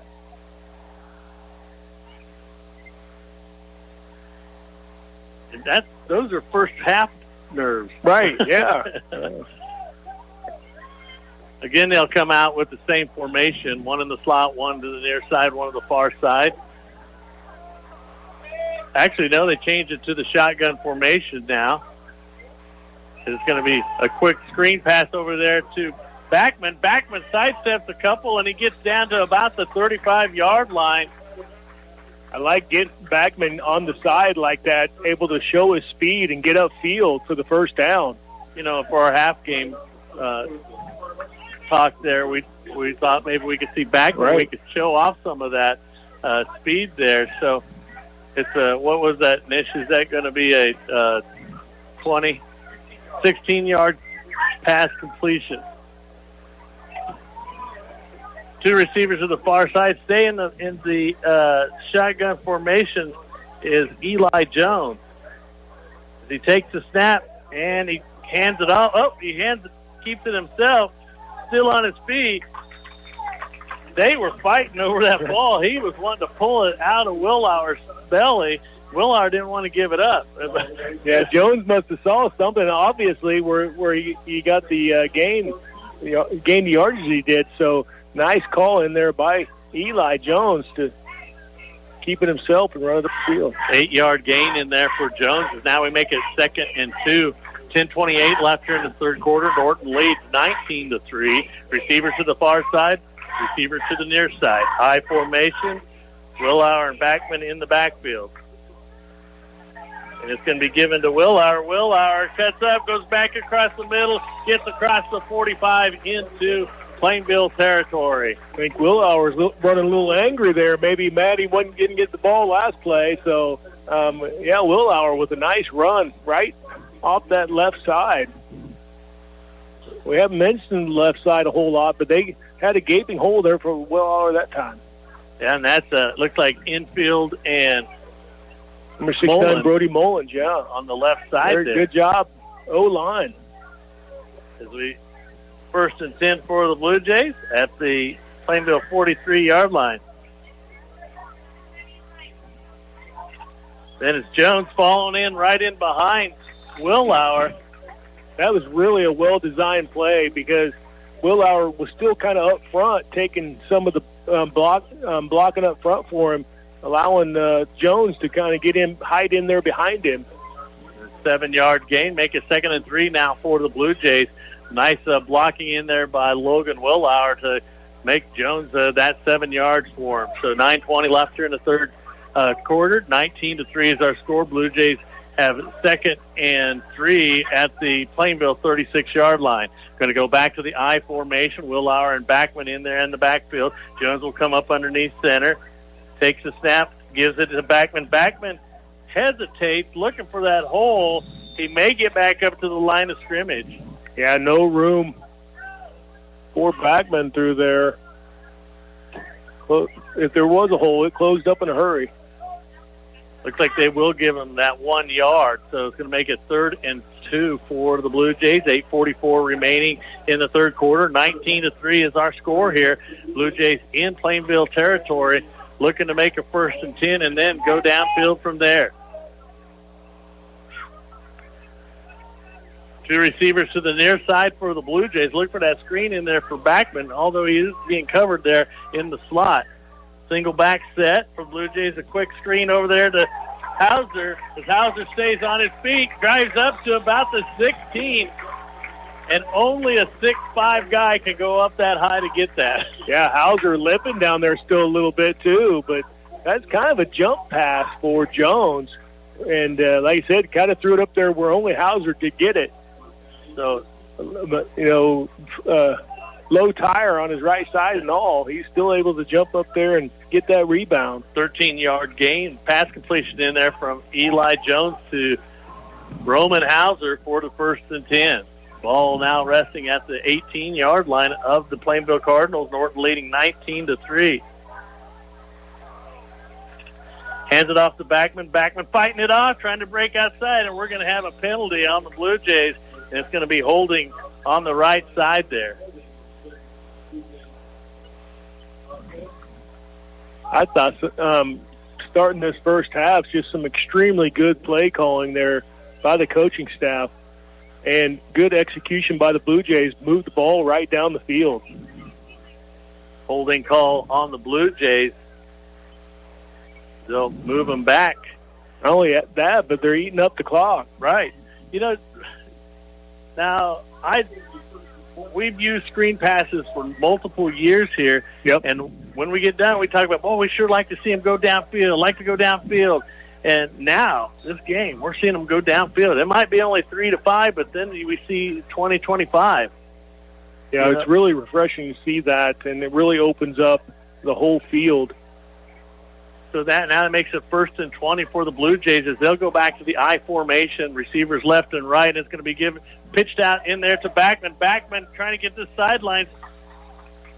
As he gets to the sidelines with a short gain of about 3, it looks like. Nice perfect timing in there by Jones for Backman. Backman could have just had a little crease in there. I think he could have been farther down and maybe got all that 15-yard penalty back. Like he says, with Backman's speed, a play like that on the edge, just a little missed tackle or a little mix-up on the defense, and Backman's in for 6. They're going to put Backman back into the slot as a slot receiver this time. We leave Willauer as a... let's see what they're talking about. They're going to send one of their players off the field. I think it's probably for equipment. Or it might even have blood. Oh, yeah. So we've got an official's timeout here as they're looking at equipment of number 7 for Jesse Wilkerson as they send him off the field. And a quick hit pass, and it's going to go up for a Backman. It was thrown a little bit behind Backman, but, man, that was a nice tight spiral. Yes, it was. Yeah, that's one of those 50-50 balls up there, but nice spiral in there from Jones. It's got a quiet ball game with Phillipsburg and Smith Center, 20-20. 1 minute left in the third. Wow. Phillipsburg coming back. And that's kind of one of the things that they'll go down the wire. I think it was a last-minute play last year in order for Smith Center to win that. As the Blue Jays will send Twins to the right side, Hauser will be in the slot. Shotgun formation. Jones rolls out to his right, looking downfield, has a man open, and it's tight. He stops, spins, goes right. Whoa! He got horse-collared in there. Yeah, he did. He should have enough for a 1st and 10, but they're not going to call no flag, and the crowd noticed that. Yeah. Now, this is probably their quick offense here. They're going to line up right away. They're going to try to catch Plainville off guard. Is it going to be 4th and 1? So they're going to try to bring him off sides, I believe. It's Jones doing an audible out there. 4th and 1 for the Blue Jays. A quick slant pass in there, and it's caught by Ty Melvin.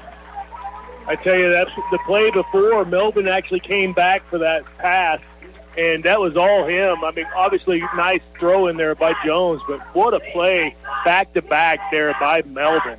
Melvin getting in behind his defender, and he went up for that ball, come down with that touchdown. It was what was that, 8-yard pass completion in there from Jones to Melvin, Tice Melvin.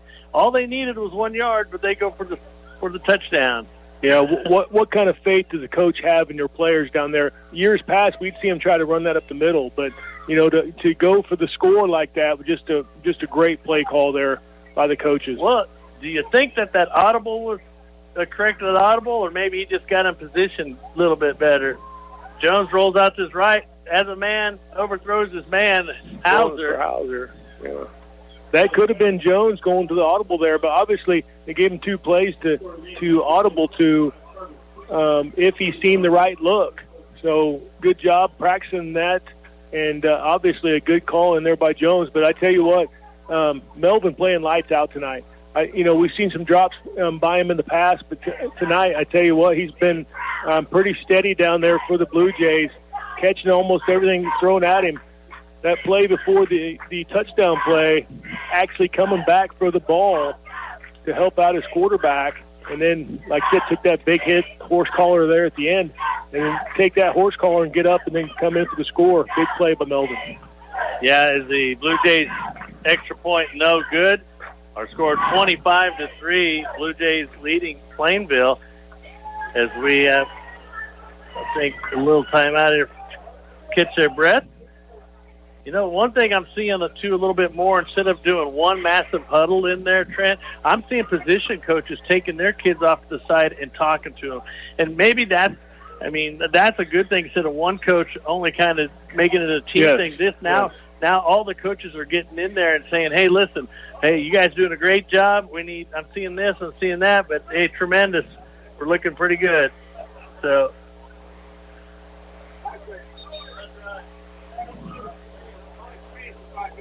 now Coach Melvin will bring in the kickoff team and say, hey, listen, we got a nice little lead here. Let's don't give up anything.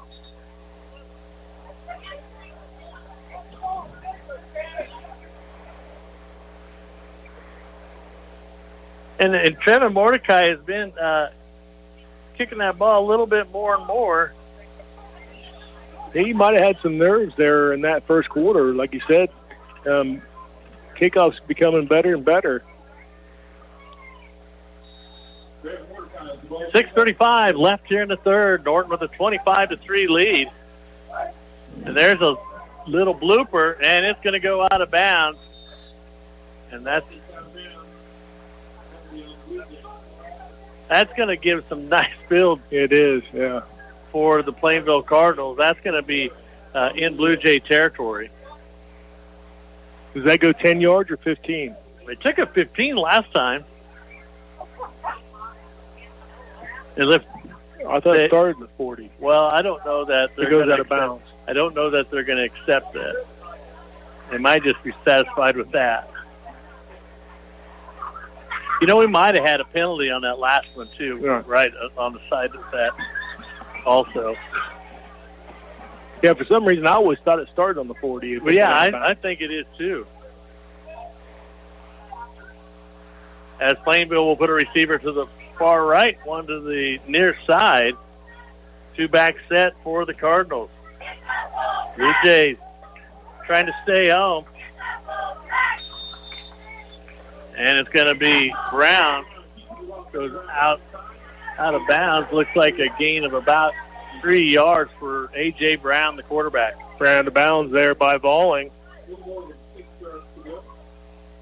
We're going to call it 2nd and 6 now for Plainville. Gain of 4 in there for Brown.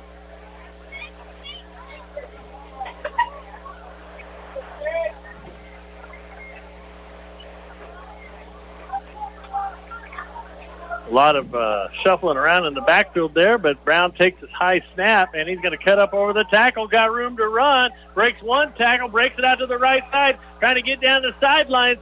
One guy can try to pick him up, and it's not going to happen, and it's going to be in for a touchdown. It's going to be a 57-yard touchdown run in there by A.J. Brown to put 6 points on there for the Cardinals. Yeah, really showed some top-end speed there from Brown as well. Once he got back there, there was really nobody catching. Yeah, you know, a nice cutback, too. And obviously he's seen those linebackers take hook onto those halfbacks, and he decided to hold on that ball, cuts right down the middle, and then breaks it out to the right side for a touchdown. 57-yard run in there by A.J. Brown, the quarterback.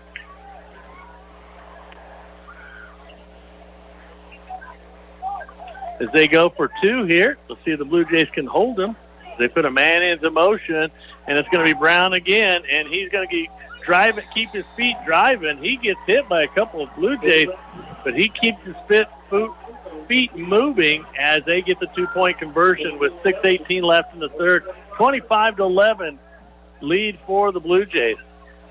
It's all right to let them score, just got to return the score. Right. Just got to keep the hammer down, keep scoring. You know, and we're seeing now the Blue Jays, although they're getting some big yardage, but they're also taking some big time off the clock. So we're seeing Blue Jays doing a little bit of time. Well, the Plainville scored pretty fast, though. So as long as we can drive down the field and take 6 minutes off the clock and get a score, we're going to be all right.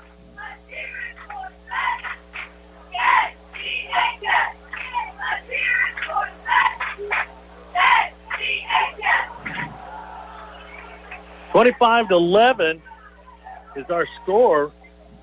I'd like to thank the Sportscaster Club for sponsoring these games. Sander Furniture, Mapes Miller, Sonic, Sanders Construction, First State Bank, Fit to Go, United Northwest Federal Credit Union, Ingalls Sales and Service, Cowpoke Supply, Iron Insurance, Norton County Hospital, New Age Industrial, Roy's Sales and Service, Moffitt Drug, Farm Bureau Financial Services, Norton Auto Supply, Cole Family Eye Care, Clydesdale Agronomy, Dr. Shirk, Next Tech, Natoma Manufacturing, Boxler Insurance, Jamboree, Norton Sports Center, and Dr. Kriesik. Again, we thank you for bringing this coverage all year long here for the Norton Blue Jays.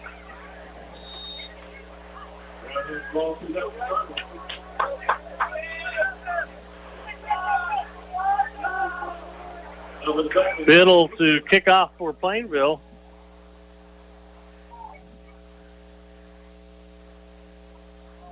The high driving kick, and it's going to be taken by Tice Melvin at the 2. As he looks for his blockers, cuts back across the middle, but he's going to be brought down about the 24-yard line of the Blue Jays. About a 21-yard return in there for Tice.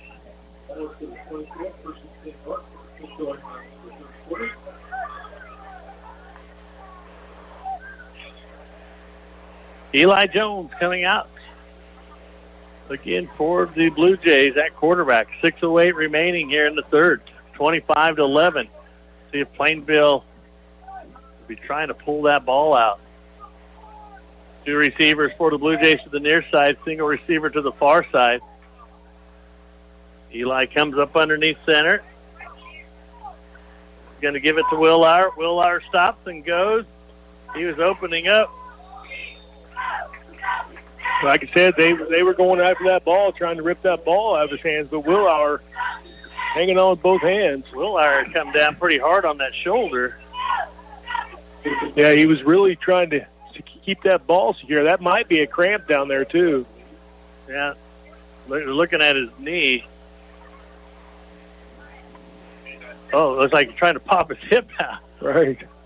Well, it came down really hard on that shoulder because he was trying to keep the possession of that ball. Mm-hmm. And that was a nice, tough, hard run in there by Will Lauer as well. He stopped to hopefully get his blocker to block for him, and then he started again. He should have just took his blocker out of the way. Right. It looked like a cramp in there. He's trying to walk it off. And it's not cool up here. No, it's not. That wind's cooling down a little bit, but we're not getting all of it up here. And the flag's kind of stopped a little bit, too.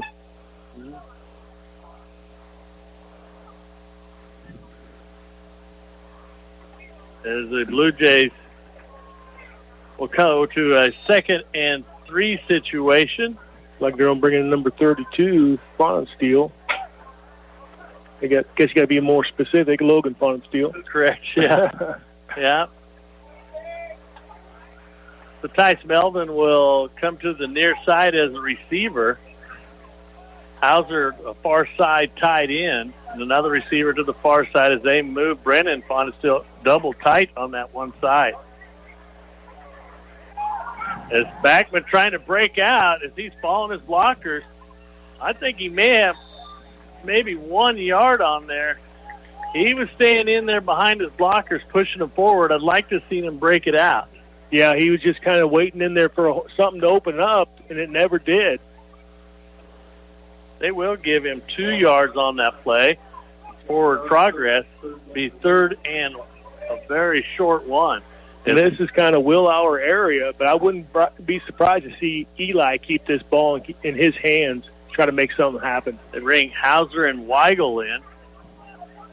An extra receiver, kind of spread out the defense a little bit. Weigel to the near side. Hauser is the tight end on this side. And they pitch it out to Backman. Backman will get the 1st and 10 as he up in. Tackle him on about the 36-yard line. Gets enough for a 1st and 10. Good call in there by Coach Melvin. Yeah, just did get it in over there, but nice pitch in there from Jones to Backman. You know, that opposite side of the tight end, putting Hauser over here, kind of overloaded the defense over here to call that pitch out there to the right. Kind of a little misdirection type or mismanagement of players. Right, yeah, misdirection. Yeah. So Fonensteel comes out to this near side as they put Twins out to the far side. Ball's on the far hash. Shotgun.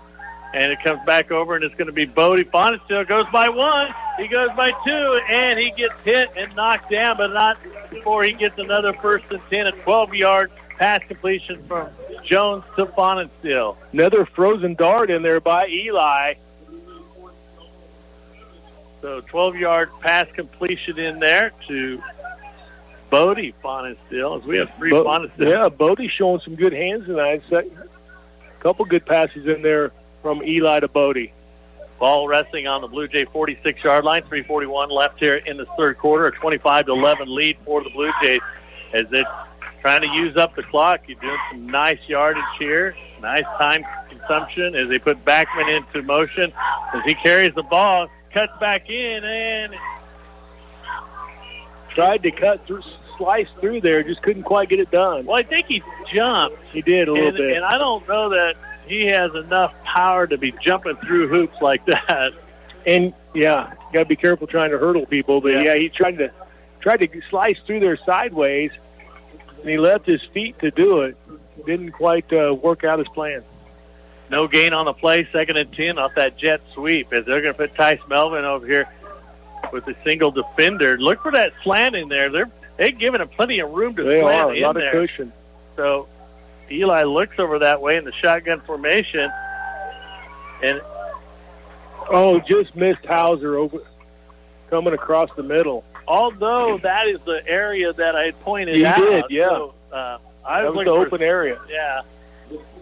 Incomplete pass, 3rd and 10 for the Blue Jays. Ball at the 46-yard of Norton. 2:42 left in the third quarter. Norton with a 25-11 lead here. A rare misfire by Eli. Just kind of let him probably a step or two too much. Big target in there, Roman Hauser. As they're going to put trips to the near side here for the Blue Jays. Hauser will split out to the far side. Shotgun formation for the Blue Jays. As it's 3rd and 10.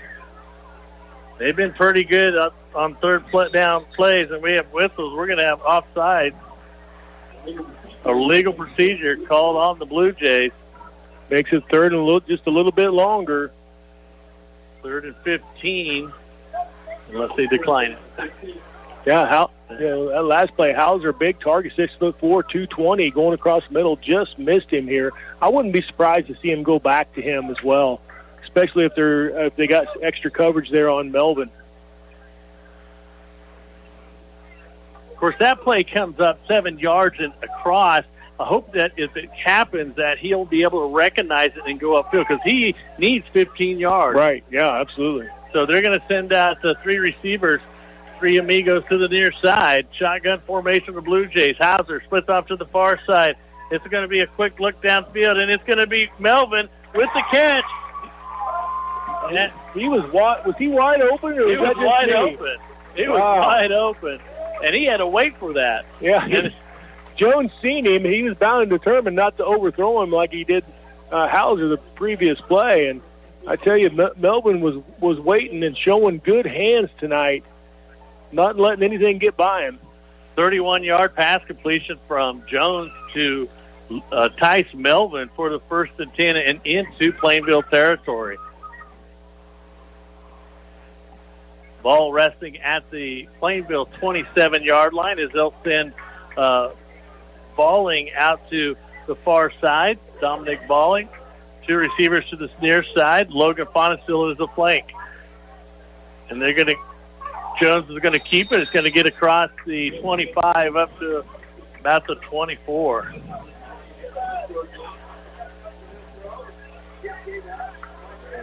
Jones had to try to get those tough yards up the middle. I think Willauer's still stretching out down there. That's usually his territory.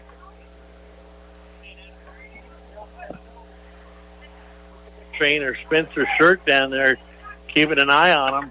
Probably not releasing him. Yeah, it could be. Jones will climb up underneath center.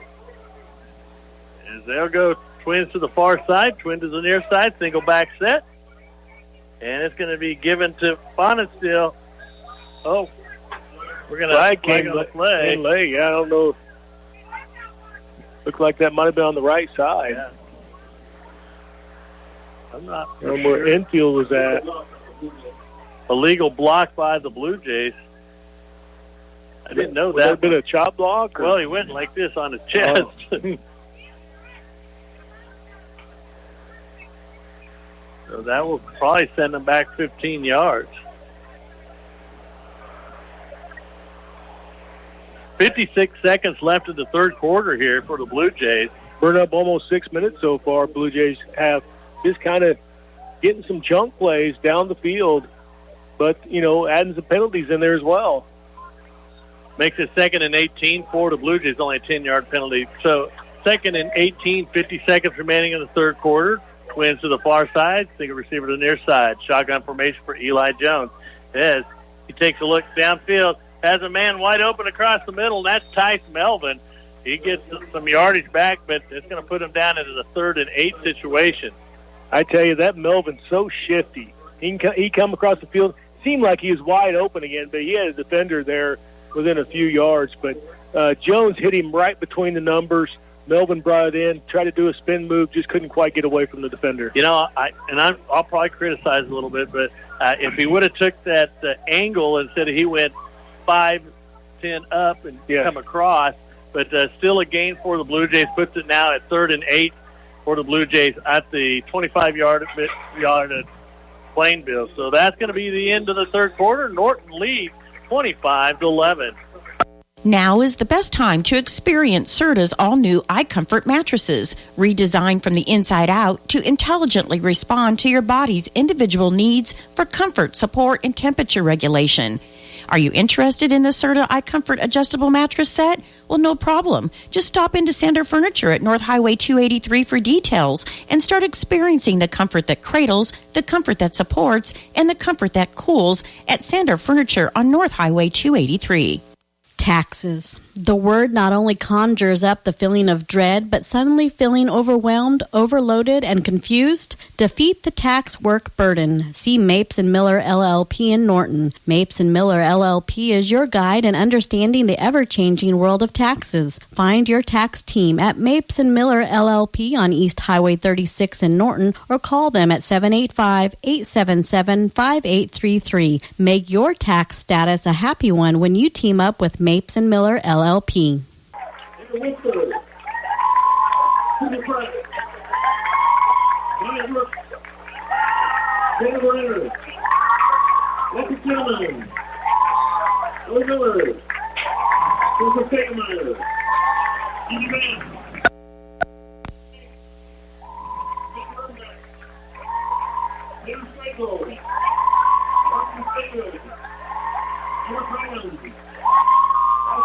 Welcome back. I hope that we're still on the radio.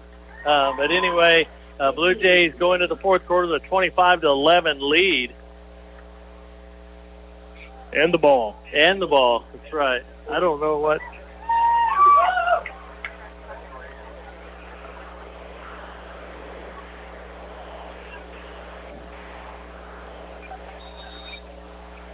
Blue Jays faces a 3rd and 8 situation, start of the fourth quarter.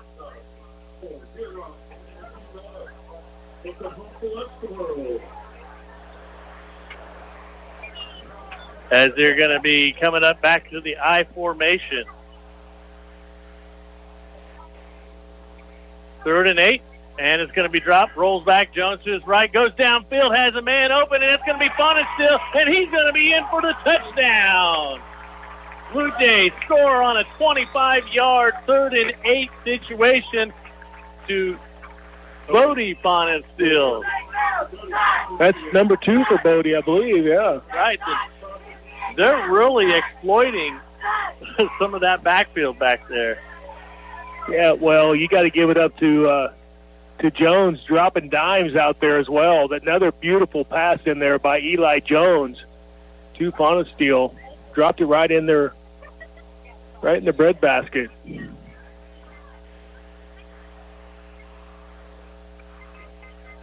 As the Blue Jays will go for 2.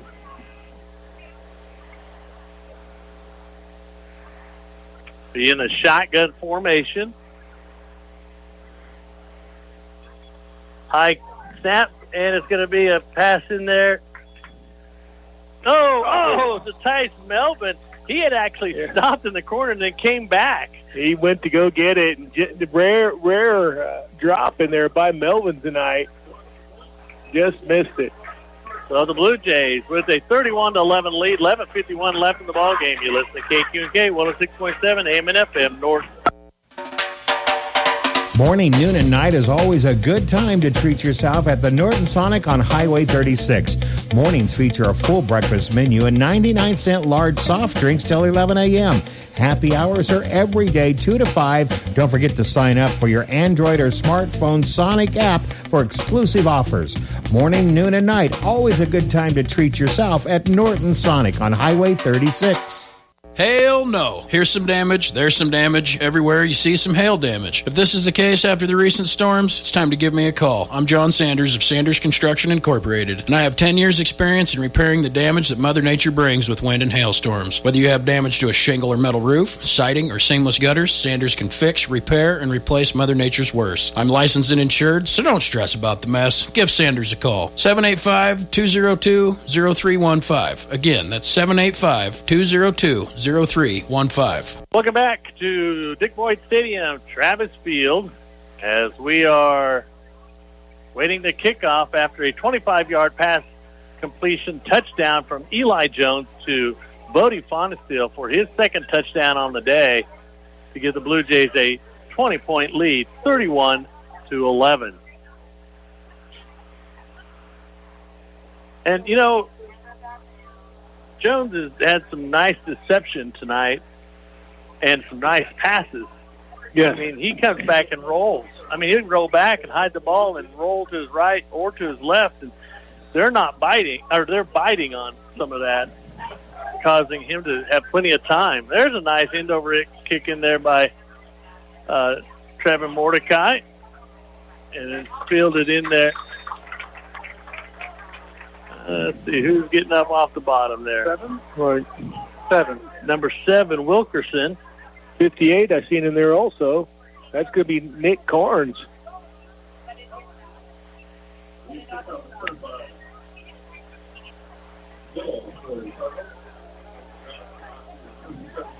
All right, first and 10 for the Plainville Cardinals from their own 37-yard line.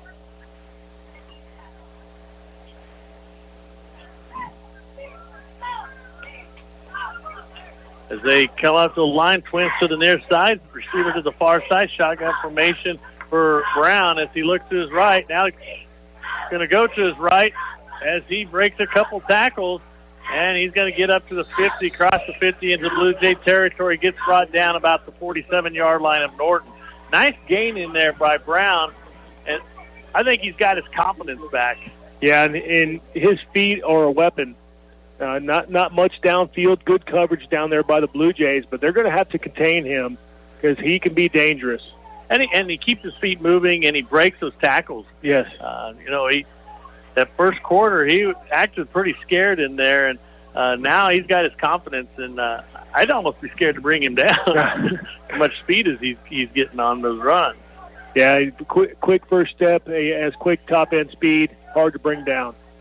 Twins out to the near side for the Cardinals. Going to fumble on the play, and Brown's going to make a good run out of this one. He cuts back, and he's going to be on the loose again, running down the sideline, and he's going to have a touchdown. You can't there again, that's how dangerous that kid is.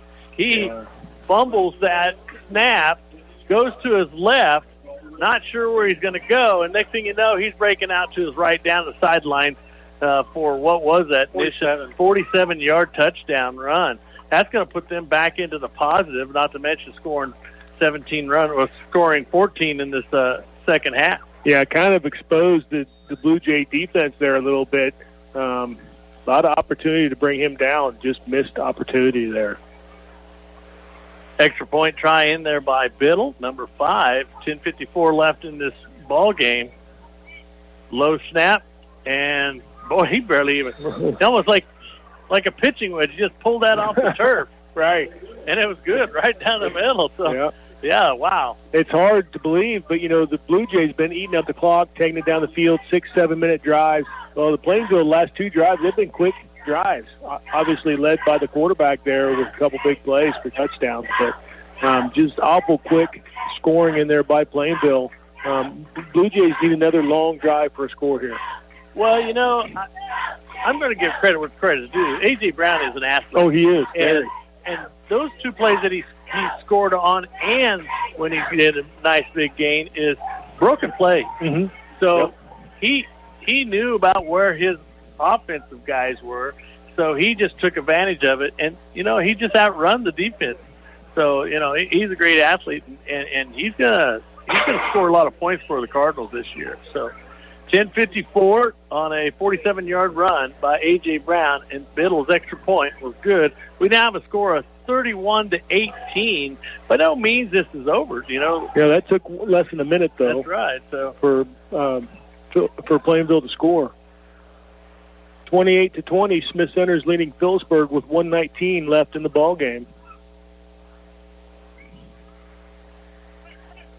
So do you run the clock down here, or we just kind of go back and hurry and get the another touchdown? I say we try to continue to throw the ball because we've been doing it so well, but we need to try to eat up some clock here as well.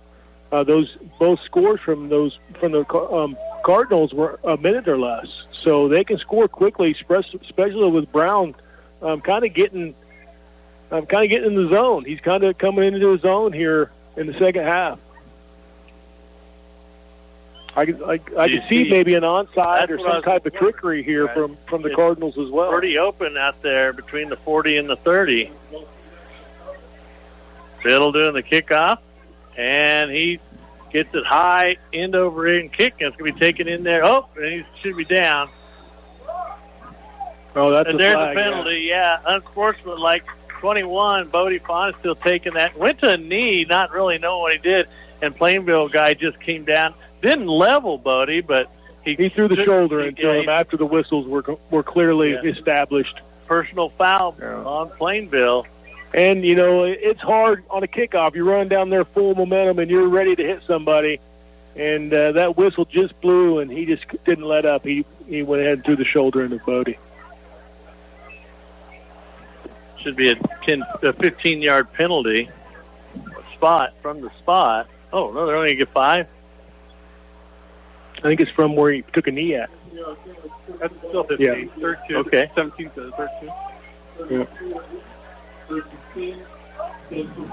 I got to read the new rules. There wasn't very many of them, but there's new rules in almost every sport this year.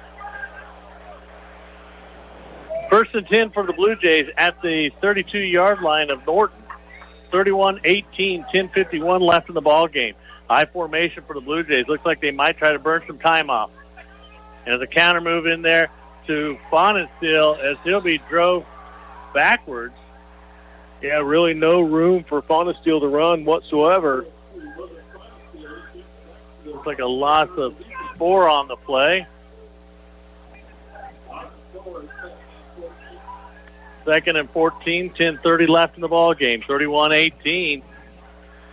Blue Jays want to burn off some time. Go to the running game. Tice Melvin bringing in the play. They're going to probably have to hustle it up a little bit here. Yeah, they'll probably have to go to the air here one of these plays. Melvin splits to the near side and Fonenstiel to the far side. High formation. Jones underneath center. Looks to his right. Goes downfield. Has a man open, but he's going to overthrow him. Just did. It wasn't that good of a pass, but there's good effort in there. Melvin laying out for it at the end. Just couldn't quite get it on his fingertips. Good, just extreme effort by Melvin down there. One of the rare misses again by Eli. 3rd and 14 for the Blue Jays as they bring in the play. That play was there, though. If just would have took just a little bit off of it. Hauser comes in. He's going to play at the tight end spot on the far side. Blue Jays need 14 to get the first down.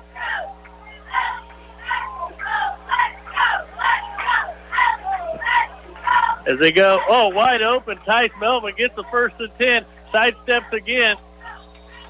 I think the jury's out on Melvin. He's a pretty good little player down there. I'm just surprised he keeps getting wide open like that. Coach Melvin ran out there because Tice wanted more yardage, and he carried that like a loaf of bread out there. And Coach Melvin like came that out there, and he did not like it at all. That was like he acted like he wanted to lateral it. Yeah, he looked like he wanted to lateral it. He went right to the sticks. He gets a 15-yard catch in there, and he gets one more yard than what they needed. So that's a high football IQ, knowing where the sticks are at, knowing where you need to be. Melvin obviously has that pedigree, knew right where to go. 1st and 10 for the Blue Jays. Shotgun formation. Twins to the far side. Single receiver to the near side. High snap. There's a quick screen in there to Logan Fonenstiel. Fonenstiel going downfield. He'll get up to about the 49-50, about a gain of 3 on the play. I'm kind of amazed. I'm a little surprised how much they have gone to the air tonight, because in the past, Blue Jays kind of been more of a running team. But I tell you what, with that connection that Eli and Melvin's had tonight has really been the difference. It's going to be 2nd and 7, a 3-yard gain in there. Logan Fonenstiel, as we've seen him as just a backup last year and just running, but now we're seeing him as a receiver, doing a pretty good job tonight as that second tailback. Yeah, putting him all over the field, getting him involved. You always want your playmakers involved. Two receivers to the far side, and we're going to have probably illegal procedure. Legal procedure on the Blue Jays. False start. Heating up some clock here. 8:23 left here in the ball game. Blue Jays lead 31-18.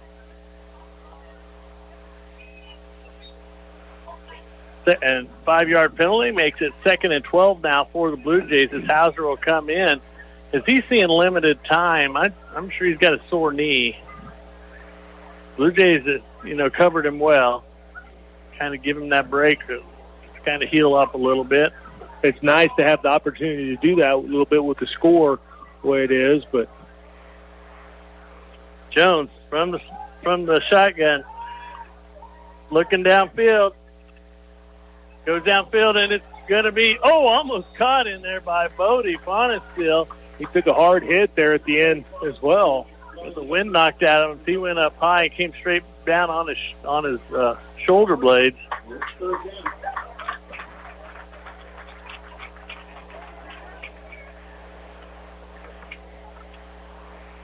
I think he just got the wind knocked down. He went up pretty high. He made himself pretty vulnerable. Yes, he did. Yes, he did. He gave his body to the game there, and I'm just glad he was able to pop up and run back to the huddle. Or maybe he's down over there. That's Bodie down there on the sideline. He looks like he might be cramping up a little bit also. Hauser will move into the slot as he goes downfield. Goes the short route, and it's Tice Melvin again with the catch, and up for a 1st and 10 as he just goes 2 yards beyond the 6. Gets the 1st and 10. I don't know how what Tice's measurements are, but he's playing 7 foot tall tonight, just catching almost everything that's thrown his way. 5'9". 5'9", playing 9'5" out there tonight. Really. Showing some speed and some burst out there because he's getting separation from the defender, and that's the big thing. Getting a little separation, Eli spying him, putting it in his pocket, and just a great connection this game so far. Blue Jays come up with the line of scrimmage in the I formation, one receiver to the left, one to the right. Jones comes up underneath center, takes a snap, hands it off to Willauer. Willauer still on his feet, still trying to move it down the field. Still on his feet as he gets up to about the 26-yard line. That was just plain bulldozer work there by Logan Willauer. And that's where Logan excels, those tough yards up the middle and turning it into a big play. And I tell you, Willauer struggling with cramps earlier. You can tell from there that he's rested up and ready to go. He smelled the end zone there. Couldn't quite get there, but some nice, tough running up the middle, which is what you need when you want to pass the ball. 1st and 10 for the Blue Jays at the Plainville 26-yard line. 7:20 left in the ball game. 31-18. The Blue Jays with the lead. Staying in that I formation. Got to believe they're going to stay to the run. Fumble on the play. Jones is going to pick it up and run with it. Yeah, going to get a couple positive yards out of a potentially negative play there. Good heads-up play by Jones. Yeah, that is positive yards. 3 yards. Yeah. 2 yards? 3 yards. I'll call it 2nd and 7. Yeah, 3 yards on kind of a busted snap there. Jones able to regain his composure and take it up there and get some 3 hard-earned yards there behind his center, which is Connor Schoenberger, paving the way. They're going to go to the shotgun formation. They're going to put Hauser in the slot. And it's going to be a jet sweep fake, and it's going to be Jones up the middle again. There'll be some flag on the play, as it's got to be holding on the Blue Jays. That's too bad. That's a nice play call, nice execution. We went for just 2 penalties in the first half, but we're up to about 4 now in the second half. And, that's fatigue. I mean, yeah, absolutely. They're probably doing a penalty every play, but but the referee's not seeing it. And Plainville was called in the first half. They really haven't had any penalties this second half. So they're cleaning up their stuff, but Blue Jays, they're running it down the field. They're, smash mouthing it. They're tossing it down the field. Yeah, and Plainville had some damaging penalties in the first half. I mean, that kind of swung some of the momentum of the game there. So we can't really complain about the penalties so far. Second and 17 for the Blue Jays. 6 minutes remaining in the ball game. As they have a 31-18 lead, Jones comes up underneath center. Takes the snap, looks for a quick slant, and wide open Backman. Backman will be brought down at the 20. Gets a lot of that yardage back. Looks like 14 yards on the pass play.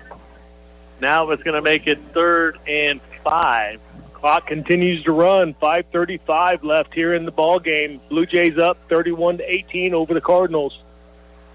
I'm thinking that we're probably going to have a pitch out here this time, only because that Plainville is now watching the middle because every receiver's coming across the middle. So as they'll put Dominic Balling out to this near side, single back set, and that's going to be Willauer. Jones he wanted that jump pass to Hauser again. Like you said, they had it well covered over the middle. No fooling them that time. Jones will lose 4 on the play. Well, 5 on the play. Well, now they're going to say, 5 yards of loss on that. Jones decided to eat that. Killed the time for a little bit. No, then start the clock back up. They're still going here. Maybe 4th and 10 now, with 4:35 remaining in the ball game. I'm expecting Eli to let it fly here. Just don't know who his target might be. Well, they got Backman in the slot, and they got Bodie Fonts to the far side. Tice Melvin to the near side. Shotgun formation. Jones looking. It goes downfield. Has Melvin open. And it's a touchdown. 4th and 10, and they get a 25-yard touchdown pass. Wow, what a pass and catch there from Jones to Melvin. They're going to go for 1 this time.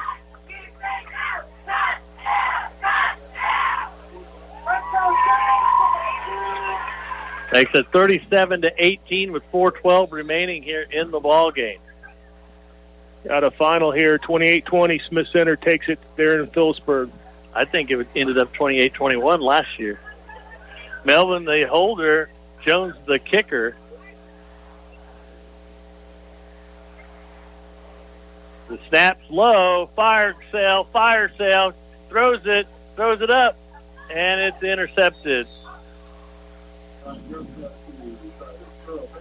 So Jones is backpedaling back. So Blue Jays 37-18 lead with 4:12 left here on a 25-yard pass completion from Jones to Melvin. You've been listening to KQNK 106.7 AM and FM Norton.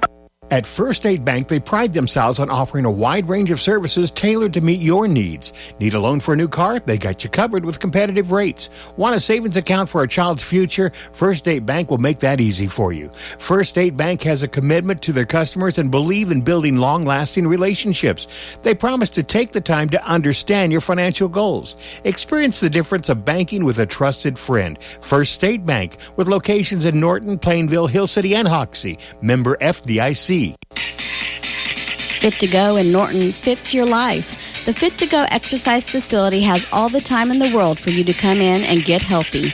They have keyless entry so you can exercise at Fit to Go at any time of the day. And Fit to Go has memberships for yourself or your entire family. You can call Fit to Go at 877-4306 or see them at 411 East Home in Norton. At Fit to Go, they fit into your life so you can be healthy. Blue Jays scoring a 25-yard pass completion from Eli Jones to Tice Melvin, giving our score 37-18. Trevin Mordecai doing the kicking.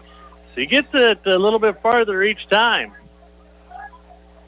Gets a high end-over-end kick. The fair catch is called, and it's fumbled again. So I'm thinking Plainville may be going to go and do some passing drills or some high kick drills there. Or the quarterback may just run it. True, they may change a little bit of their offense. Yeah. 4:09 left in the ball game as the defense comes out of the Blue Jays. See if they can keep the Cardinals contained. It's going to be 1st and 10 for the Cardinals at their own 28-yard line. Yeah, the end's going to have to be here, big here, make him take it up the middle, but the linebacker's got to stay home. Make sure we wrap up here. Single receiver here to the near side. Shotgun formation, a pitch out in there to Wilkerson as he slips and falls for a loss. And that's going to be a pretty nice loss.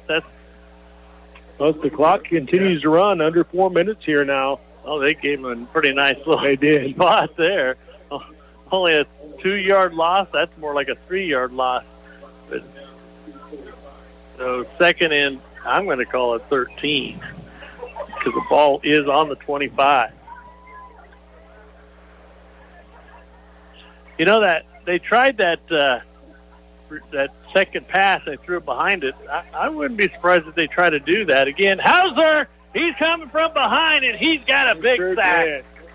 Hauser bearing down. He didn't even hesitate one minute. He was going to hit him full force as he gets him from behind, and a big loss on the play. They're going to take it back to the 12-yard line. That's a 13-yard loss on the play. You know, that was a common sight last year. I was waiting really for that, and it couldn't come at a better time for Roman Hauser getting sacked. That's on the 16. Oh, that's on the 16. 10 yards? Yeah. Okay. Drops back to pass. Brown being pressured again, gets hit. It's intercepted in there by Weigel. Weigel kept the beat on it, and he was the recipient of an interception. Weigel with the recovery and an interception tonight. 2 big plays for the Blue Jays. The Blue Jays will take over with 2:43 remaining in the ball game. We see a lot of quarterback sneaks. I wouldn't want to hurt my quarterback. I wouldn't either. I'd say maybe feed it to the fullback. I'd say I'm having a Will-Hour lunch here. Pitch it out to Backman maybe. Try that edge. Well, they're going to go to the shotgun. They're going to put twins out to the far side, single receiver to the near side, single back set. We could see possibly a draw play here in a sense to Will-Hour. And that's what they do. Will-Hour on his feet, goes by a couple, and he steps out of bounds. I bet he didn't want to step out of bounds. No, he didn't. He had a pretty good head of steam going through there. Yeah. Hey, how about that call? Yeah, good call. Good call. Yeah, it looks like a gain of 6 on the play. It's going to be 2nd and 4 now for the Blue Jays as the ball rests on the 27-yard line of the Cardinals. 2:37 remaining. Norton leading 37-18. And things have just been moving nicely for the Blue Jays today. Weigel, the near side receiver, twins out of the far side. Again, it's going to be Will-Hour flanking to the right, Jones. And it's going to be, like I said, it's going to be a bunch of Logan Will-Hour. We're going to feed him Will-Hour till they don't stop it, or they do stop it. Will-Hour looked like he's a little tired. He may not get this next handoff. Yeah, he was cramping up there a little bit. Kind of got up and holding his left arm a little bit like he got bruised. Oh, I took a helmet to the forearm. Usually you'll see Logan going down for some punishment. He's wanting to give it. That's right. So it's going to be 1st and 10 for the Blue Jays at the 20-yard line of Plainville. 37-18, 2:10 remaining in the ball game. And it's going to be Jones with the carry. As he goes down, be a loss on the play, but that's clock eating time. Smart play there by Jones. Really don't want him taking any contact at this point in the game. Like Logan Fonseal's back there, might see a handoff to him now. He took Will-Hour's place. It's going to make it be 2nd and 14 now for the Blue Jays as Jones just trying to eat up some clock there. As he takes a loss on his own, he could take the knee. Yeah, keep everybody healthy here and just kind of let this game wind down. Brandon Fawn still in there as the tight end. Shotgun formation. And there goes Fawnenstiel. Logan Fawnenstiel. He'll get across the 25 up to the 24.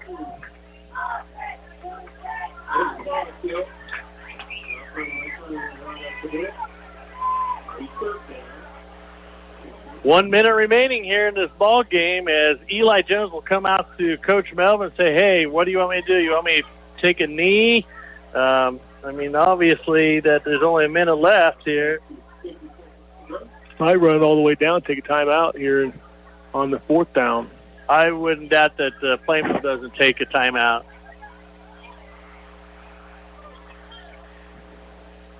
Plainville has dropped a couple guys back from their defensive line, kind of making it a 3-4 defense.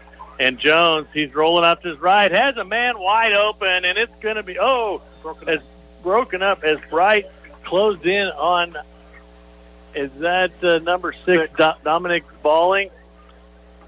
Balling was wide open, but Bright came over from his safety spot, closed in really quickly, and deflected that ball. That's going to stop the clock with 23 seconds left. Blue Jays lead 37-18 over the Plainville Cardinals.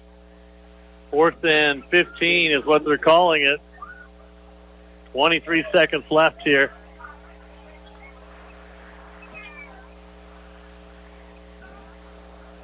There's a 3-man front for the Cardinals as they drop back several, looking for a pass. It's going to be ran in there by Fawnenstiel. Fawnenstiel will get a couple of yards on the play. And Norton timed out. 18 seconds left, change of possession. Right? Oh, they were sending the chains that way. I thought they called the timeout. Why?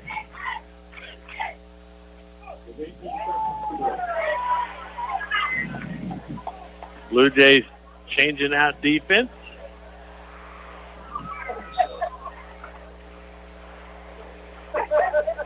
Looks like they will play prevent as they will put 4 defense backs. Cope Rails back came in. Nick Carnes there on the defensive line. They send Bright to the far side, Watson to the near side, and it's going to be handed off in there. Oh, let's see, who is that? Is that 7? Yep, it's Wilkerson. And that should be the ball game as the North Blue Jays will win it by a score of 37-18 as they win their opener here at home. So we'll send it back and hear a few words from our sponsor. We'll come back and we'll have your final totals here of the Norton Plainville game. United Northwest Federal Credit Union proudly supports our local athletes and wishes them good luck this season. At United Northwest Federal Credit Union, we work hard every day to make life a little better for you, your family, and our community. When you need to open a checking or savings account, get a new debit card or credit card, apply for a personal, auto, or mortgage loan, or seek financial advice, United Northwest Federal Credit Union is here for you with better and more personal service. For more information, visit unwfcu.org. Equal Housing Lender, NCUA insured. Are you looking for a good used vehicle for yourself or your kids? Ingalls Sales and Service has a large selection of really great quality used cars. Or if your present car needs a good going over, Ingalls will give it a full service and check for any possible problems to make sure that your vehicle is in top running condition. Ingalls Sales and Service is located at 209 West Lincoln in downtown Norton. Call 785-877-3391 and schedule your vehicle checkup today. Cowpoke Supply in Norton has everything you could need for any building, remodeling, painting, plumbing, or do-it-yourself project needs. Come in and see everything they have to offer from farm and ranch supplies to saws and drills. Cowpoke has a great selection of paint, nuts and bolts, nails, screws, lumber, light fixtures, coolers, boots, tools, large and small, paint and painting supplies, and of course, smiling faces. Find what you're looking for at Cowpoke Supply on East Highway 36 in Norton. Travis Field as the Norton Blue Jays chalk up win number 1 for 2023 with a 37-18 win over the Cardinals of Plainville. This is how the scoring went for you this evening. It was Eli Jones with a 1-yard run. The extra point was good, with 4:02 in the first week, and our score 7-0. Tyler Backman with a 3-yard run. Extra point was no good with 10:12 remaining in the second, with our score 13-0. Eli Jones to Bodie Bonestill with a 4-yard pass. Extra point no good. 5:20 left in the second. Our score 19-0. Braylon Biddle with a 28-yard field goal, 19-3, 1:14 left in the second as they get on the board. Eli Jones to Tice Melvin for a 9-yard pass. The extra point was no good, 25-3 in the third quarter. A.J. Brown then turned on the Jets with a 56-yard run. Extra point was good. They trailed 25-11 with 6:18 left in the third. It was Eli Jones to Bodie Bonestill one more time with a 25-yard pass. Extra point no good with 11:51 left on the clock. They're leaving our score at 31-11. Again, the quarterback, A.J. Brown, with a 47-yard run. Extra point makes it 30. Was good, makes it 31-18. 10:54 left in the ball game. Eli Jones again to Tice Melvin for 25-yard pass. Extra point no good. That's our final, 37-18 here at Travis Field. The stats are for the Norton Blue Jays. Eli Jones, he goes 20 for 29, 313 yards and 4 touchdowns. The running backs, Eli Jones goes 15 for 30 yards and 1 touchdown. Logan Willard, 12 carries for 86 yards. No touchdowns, and then it was, or 86 yards. Tyler Backman, 12 carries for 23 and 1 touchdown. Logan Bonestill, 6 carries for 16 yards. Total rushing offense was 55 yards for the Blue Jays. Total receiving and rushing comes up to, we're talking about receivers, sorry. Tice Melvin, 11 catches for 201 yards and 2 touchdowns. Bodie Bonestill, 3 catches for 41 yards and 2 touchdowns. Is Tyler Backman, 2 catches for 30 yards. It was Roman Hauser, 2 catches for 28. Logan Willard, 1 catch for 11. Logan Bonestill, 1 catch for 2 yards. And Dominic Valling was targeted 1 time. Total 313 passing yards. Total yardage for the Blue Jays tonight, 468 yards and 6 touchdowns. No interceptions in there for Eli tonight. So nice offense for the Blue Jays. For the Plainville Cardinals, it was A.J. Brown. He went through 5 for 10 for -7 yards and 1 interception, and for -7 on total passing yards. Running, A.J. Brown, 11 carries for 127 yards and 2 touchdowns. It was Wilkerson, 8 carries for 22 yards and 32. Sorry, I can't see with my glasses every day. That's why I'm going to the doctor. Isaac Stamper, 1 carry for 7 yards and for a total of 166 rushing yards. So receiving-wise, Bright with the only positive. No, nobody had any positive yards. Stanford did. Stanford had 1 catch for 3 yards. That's the only positive, is they end up with a -7 in there. Total yardage, 159, and 120 of that is the quarterback. So a lot of great offense for the Blue Jays tonight. So Trent, we talked about maybe the defense was going to take over, but A.J. Brown really ripped them for a little bit. But it was the Tice Melvin and Bodie Bonestill show, and, of course, the common denominator in there is Eli Jones. Yeah, and we've gotten beat by, good quarterbacks on a couple, long plays in the past. So that's nothing new. I mean, defense played pretty solid most of the time. They gave a couple big plays to a great athlete, like you said, but can't say enough about the Jones Melvin combination. I tell you, anytime Tice Melvin, anytime you get almost half of your team's yards, I know we got 460 some yards, but Tice had over 200 yards in receiving, 2 touchdowns. You just can't say enough about the kid. Like I said, played way above his, you can't measure extreme heart. You can't measure his heart. Plays tough, has a good head for the game. Just played extremely well tonight. And it's going to put teams on notice. They're going to have to cover that downfield.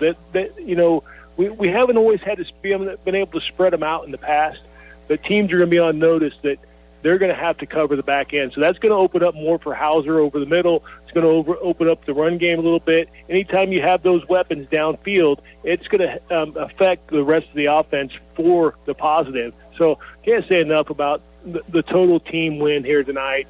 Wagle had a couple great plays. One on special teams, got the ball. The other turnover. Great team win here tonight. Can't say enough about the guys. Coaches had them ready to play. They came out, opening home field, first game of the season, and I thought played above my expectations. We've always had that ace in the hole speedster as a running back, and I think that's why we've done a lot of screen plays. We haven't gone downfield a lot. We're trying to open up the run game. Been pretty successful. But I thought it was a great balance tonight. We didn't rip off some large yardage on runs tonight, but nice balance. Obviously, 460-some yards off total offense, 300 yards in passing.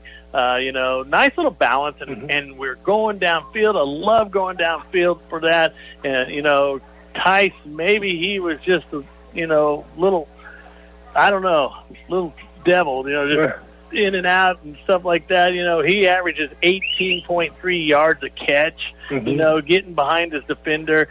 They didn't change any defense against him or anything. But you know what? I'm going to call that heart. He had heart tonight. And he's shifty. He kind of reminds me of like an Edelman-type player, the one that just kind of has great speed off the line. He's shifty. He's hard to stay onto as a defender. He's hard to cover, and he's just I kind of call it shifty. I mean, he has good speed, and he can just kind of shifty and kind of get in a position where he can become a target for Jones, and it showed tonight that he's catching the ball.